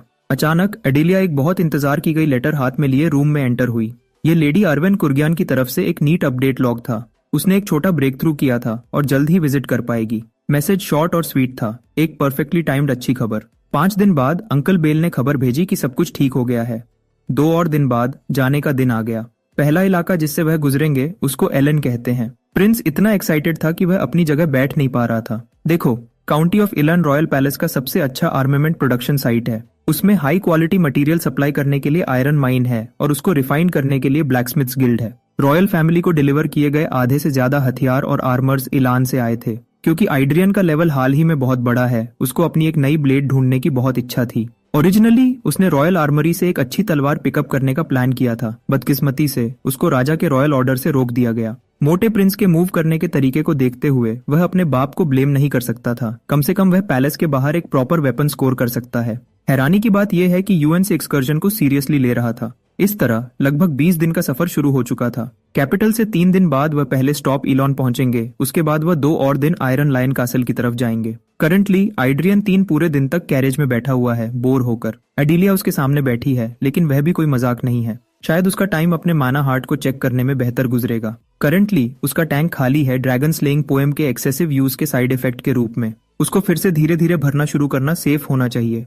उसने कैरेज की खड़खड़ाहट महसूस की, हवा का ठंडा झोंका और नाइट्स की चैटर, और उन चीजों से पैदा हुए माना के स्पेक्स इकट्ठे किए। आखिरकार वह अपने खाली माना हार्ट को फिर से रिफॉर्म और फिल कर पाया। उसकी हैरानी के लिए उसने जो माना हार्ट कॉन्जर्ड किया था वह पिछले से कहीं ज्यादा बड़ा था। ये बस ग्रेटर विल की एक छोटी झलक है। ये पोएम यूज करने के लिए खुद को फोर्स करने का इन्फ्लुएंस है। उसकी फिजिकल कॉन्स्टिट्यूशन में एक क्वालिटेटिव चेंज आया, उसके माना हार्ट को एक्सपैंड करते हुए और उसकी और ज्यादा जूस स्टोर करने की एबिलिटी को बेहतर बनाते हुए। अनकन्वेंशनल मीन्स से वह सोर्ड एक्सपर्ट के लेवल तक पहुंच गया, सोर्स के साथ अपना कनेक्शन बेहतर बनाते हुए और उसकी कुछ अथॉरिटीज के लिए रिस्ट्रिक्शन हटाते हुए।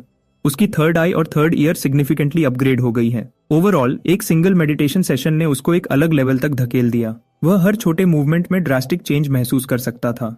उसने एक और कदम आगे बढ़ाया है। कैरेज राइडिंग के उन लंबे 3 दिनों के बाद कैरावैन आखिरकार एलिन पहुंच गया।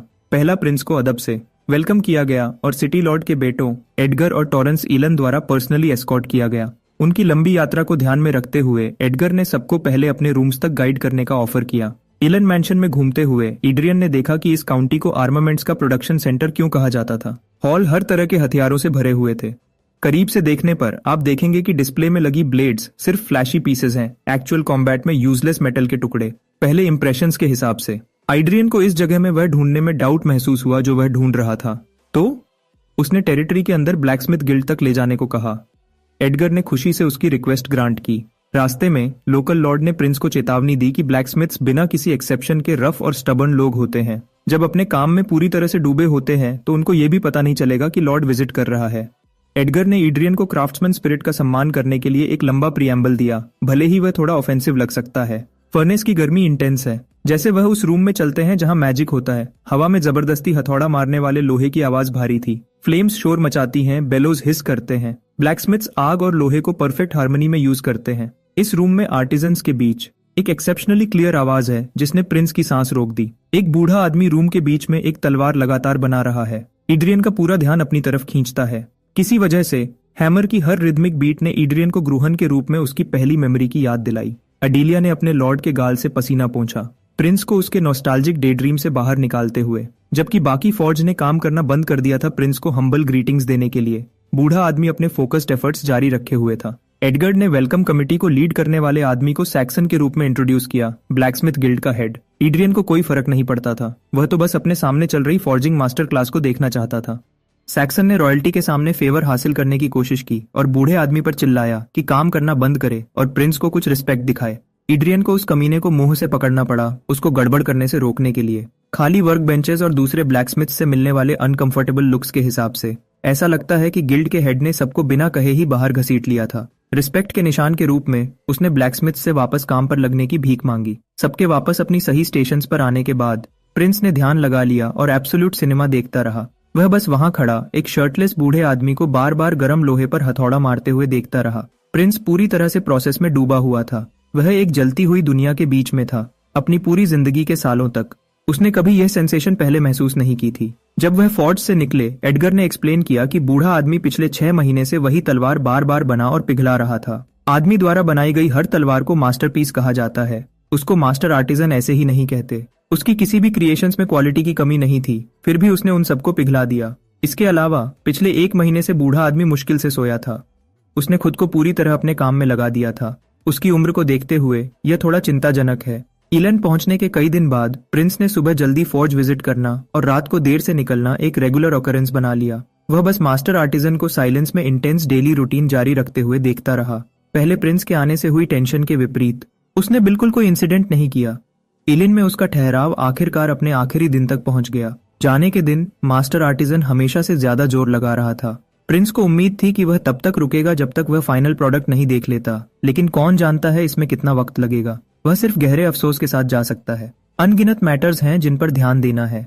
उनके जाने की शाम को एड्रियन ने अपने लोगों को फेयरवेल बैंकेट तैयार करने का कमांड दिया। बैंकेट के बाद एडगर सुबह सबसे पहले उसके दरवाजे पर दौड़ता हुआ आया। वह एक्साइटमेंट से मास्टर आर्टिजन की बनी हुई तलवार के बारे में चिल्ला रहा था। पूरी तरह शॉक्ड प्रिंस फॉर्ज की तरफ दौड़ा और बूढ़े आदमी को एक मैजेस्टिक वेपन पकड़े हुए देखा। वह अपनी सबसे नई डेडली क्रिएशन के एजेस को धीरे धीरे साफ कर रहा था। एक बार जब वह 100% क्लीन और शार्प हो गई, मास्टर आर्टिजन ने खुशी से वेपन प्रिंस को सरेंडर कर दिया। ब्लेड को देखते हुए एड्रियन उन शब्दों को विजुअलाइज कर सकता था जिन्होंने उस पल को परफेक्टली एनकैप्सुलेट किया। यह एक ऐसा हथियार था जो होराइजन पर उगते सूरज की तरह गर्म किया गया था, और यह तब तक ठंडा किया गया जब तक इसका रंग रॉयल क्रिम्सन रोब्स से मैच नहीं कर गया। सूरज और राजा जैसी एक तलवार का जन्म हुआ। जब तलवार का नाम रखने की बात आई, आर्टिजन ने डमारुंग का मॉनिकर सजेस्ट किया। आर्टिजन के लिए इसका मतलब ट्वाइलाइट है, प्रिंस के लिए यह डॉन होगी। एक बार जब वेपन उसके राइटफुल ओनर को सरेंडर कर दिया गया, थकान जल्दी ही बूढ़े आदमी को पकड़ लेती है। इससे पहले कि वह जमीन पर गिरता, प्रिंस ने मास्टर आर्टिजन को पकड़ लिया। बूढ़े आदमी के शरीर में कमजोर नब्ज महसूस करते हुए आइड्रियन ने एलिन में एक और रात बिताने का फैसला किया, अपने डेथ बेड पर। बूढ़े आदमी ने उस पल को याद किया जब उसने प्रिंस को काम करते हुए देखा था। उस पहले दिन तलवार उसके दिमाग में ऐसे आकर लेती जैसे किस्मत ने गाइड किया हो। तलवार ने खुद वह दिन चुना जब उसका जन्म होगा, यह जानते हुए कि आर्टिजन पहले ही आफ्टर लाइफ के रास्ते पर था। ग्रूहन ने सच्चाई बताने का फैसला किया और अपना राज उगल दिया। हैरानी की बात यह है कि बूढ़े आदमी ने रेवलेशन को काफी अच्छे से लिया। एक ब्लैकस्मिथ और एक फॉर्मर तलवार एक दूसरे के दिलों को सबसे अच्छे से समझ सकते हैं। अपनी आखिरी रिक्वेस्ट के रूप में आर्टिजन ने अपना कांपता हुआ हाथ बढ़ाया और एक पल के लिए अपनी बनाई आखिरी तलवार को पकड़ने को कहा। हैंडल पकड़ते हुए उसने तलवार को उसके ओनर जितना महान होने का आशीर्वाद दिया। आइड्रियन ने प्रॉमिस किया कि ऐसा ही होगा, और बूढ़ा आदमी आखिरकार मर गया। जब सूरज निकला, एडगर नई तलवार डमरुंग को देखने के लिए प्रिंस के टेंट में दौड़ता हुआ आया। एक ऐसी ब्लेड जो अपनी रूह से बनाई गई थी।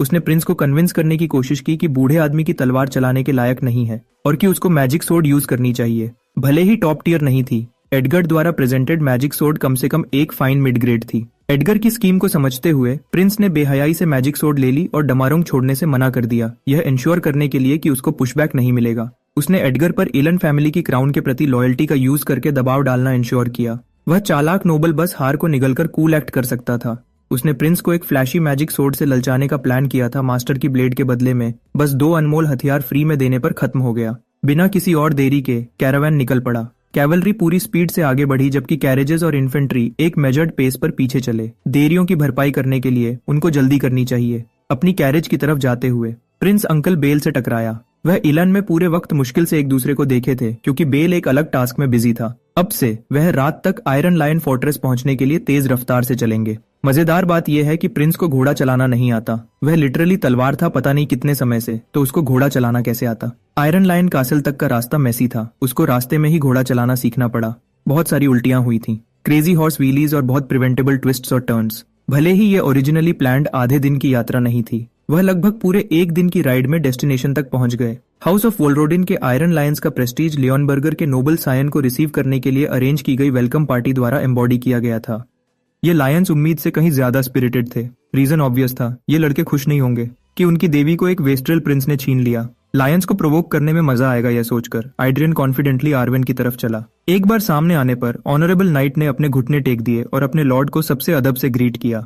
आयरन लायंस लगभग तुरंत पहले प्रिंस पर झपट्टे थे। उनकी रिएक्शन काफी इमीडिएट थी, लेकिन अडीलिया बर्न्स की भी। अगर अडीलिया इस पल दुश्मनी के लिए अपना कंट्रोल खो देती है तो यह बुरी खबर होगी। प्रिंस को उसको उबलते हुए मर्डरस रेज से बाहर निकालना पड़ा। अच्छी बात यह है कि वह उसकी सबसर्वियंस को लगातार डेवलप करता रहा है। अर्वेन की तरफ वापस मुड़ा और थॉर को इनवाइट किया उसको कहीं और फॉलो करने के लिए। बहुत सारी कहानियां हैं जो उन्होंने अभी तक शेयर नहीं की हैं। बेहतर होगा अगर उसके पीछे वाले लायंस भी साथ चलें। प्रिंस का आने पर पहला स्टॉप ट्रेनिंग ग्राउंड्स था। वह आयरन लायन को, जिन्हें किंगडम में सबसे बेस्ट कहा जाता है, एक्शन में देखने के लिए बहुत उत्सुक था। एड्रियन ने किसी भी बहादुर इंसान को आगे बढ़ने के लिए एक ओपन चैलेंज दिया, लेकिन उसका फर्स्ट प्रिंस का स्टेटस थोड़ा बोझ बन रहा था। तो उसने लियोनबर्गर के नाम पर प्लेज किया कि आज किसी भी ड्यूल्स के रिजल्ट्स के लिए किसी को जिम्मेदार नहीं ठहराया जाएगा। जब उनको कॉर्डल करने से काम नहीं बना तो उसने लायंस को प्रोवोक करना शुरू कर दिया। अगर कोई उसके साथ तलवारबाजी नहीं करता तो दुनिया भर में मशहूर रेपुटेशन सिर्फ एक ब्लफ होगी, सही कहाना। और ट्रैश टॉक और न सहने पर डेल ऑफ द हाउस नहीं रुका और आगे बढ़ा। उसने क्लेम किया कि वह आयरन लायंस की तलवार को रिप्रेजेंट करने के लायक बिल्कुल नहीं है, लेकिन वह स्टैंड लेने के लिए तैयार है। प्रिंस बस खुश था कि कोई सच में उसके रेज बेट में फंस गया। डेल ने यहाँ इनिशिएटिव लेने का फैसला किया और अपनी लकड़ी की ब्लेड निकालकर चार्ज किया। आइड्रियन ने पहला एक्सचेंज एक गरजते हुए जवाब से रिसीव किया, जिसने डेल के शरीर को अंदर से बाहर तक हिला दिया। उसका लाल सिर ट्रेनिंग ग्राउंड की कीचड़ वाली जमीन पर फिसल गया। एक डाउन, अभी और बहुत है। प्रिंस ने नाइट से लाइन अप होने और उसको ट्राई करने की भीख मांगी। अगले नंबर पर पॉल रॉथहाइम था, जो फ्रेशमैन डेल के विपरीत तीसरे साल का था। जैसा एक्सपेक्ट किया था, बेबी फेस्ड नाइट बिना किसी लड़ाई के पिट गया। हैली, एक 5वें साल का अप्रेंटिस, सोच रहा था कि उसको सब कुछ आता है। उसने नहीं किया। जूडिथ ने भी वही किया और प्रिंस ने उसको इक्वल राइट्स, इक्वल फाइट्स दिखाए।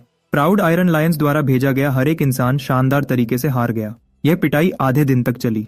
आइड्रियन को एक भी स्क्रैच नहीं लगा। अप्रेंटिसेस को साफ करने के बाद प्रिंस को नाइट ऑर्डर के ऑफिशियल मेंबर्स के साथ पंगा लेने की इच्छा हुई और ज्यादा गड़बड़ मचाने के लिए उसने जोर से अनाउंस किया कि अर्वेन उसके साथ घर जाएगी। थॉर्नी रोज ने कोई झिझक नहीं दिखाई और अपने लॉर्ड की मर्जी एक्सेप्ट कर ली। इस सिंपल ट्रिक ने आयरन लायंस के ऑफिशियल मेंबर्स में से एक को खड़ा होने और बोलने पर मजबूर कर दिया।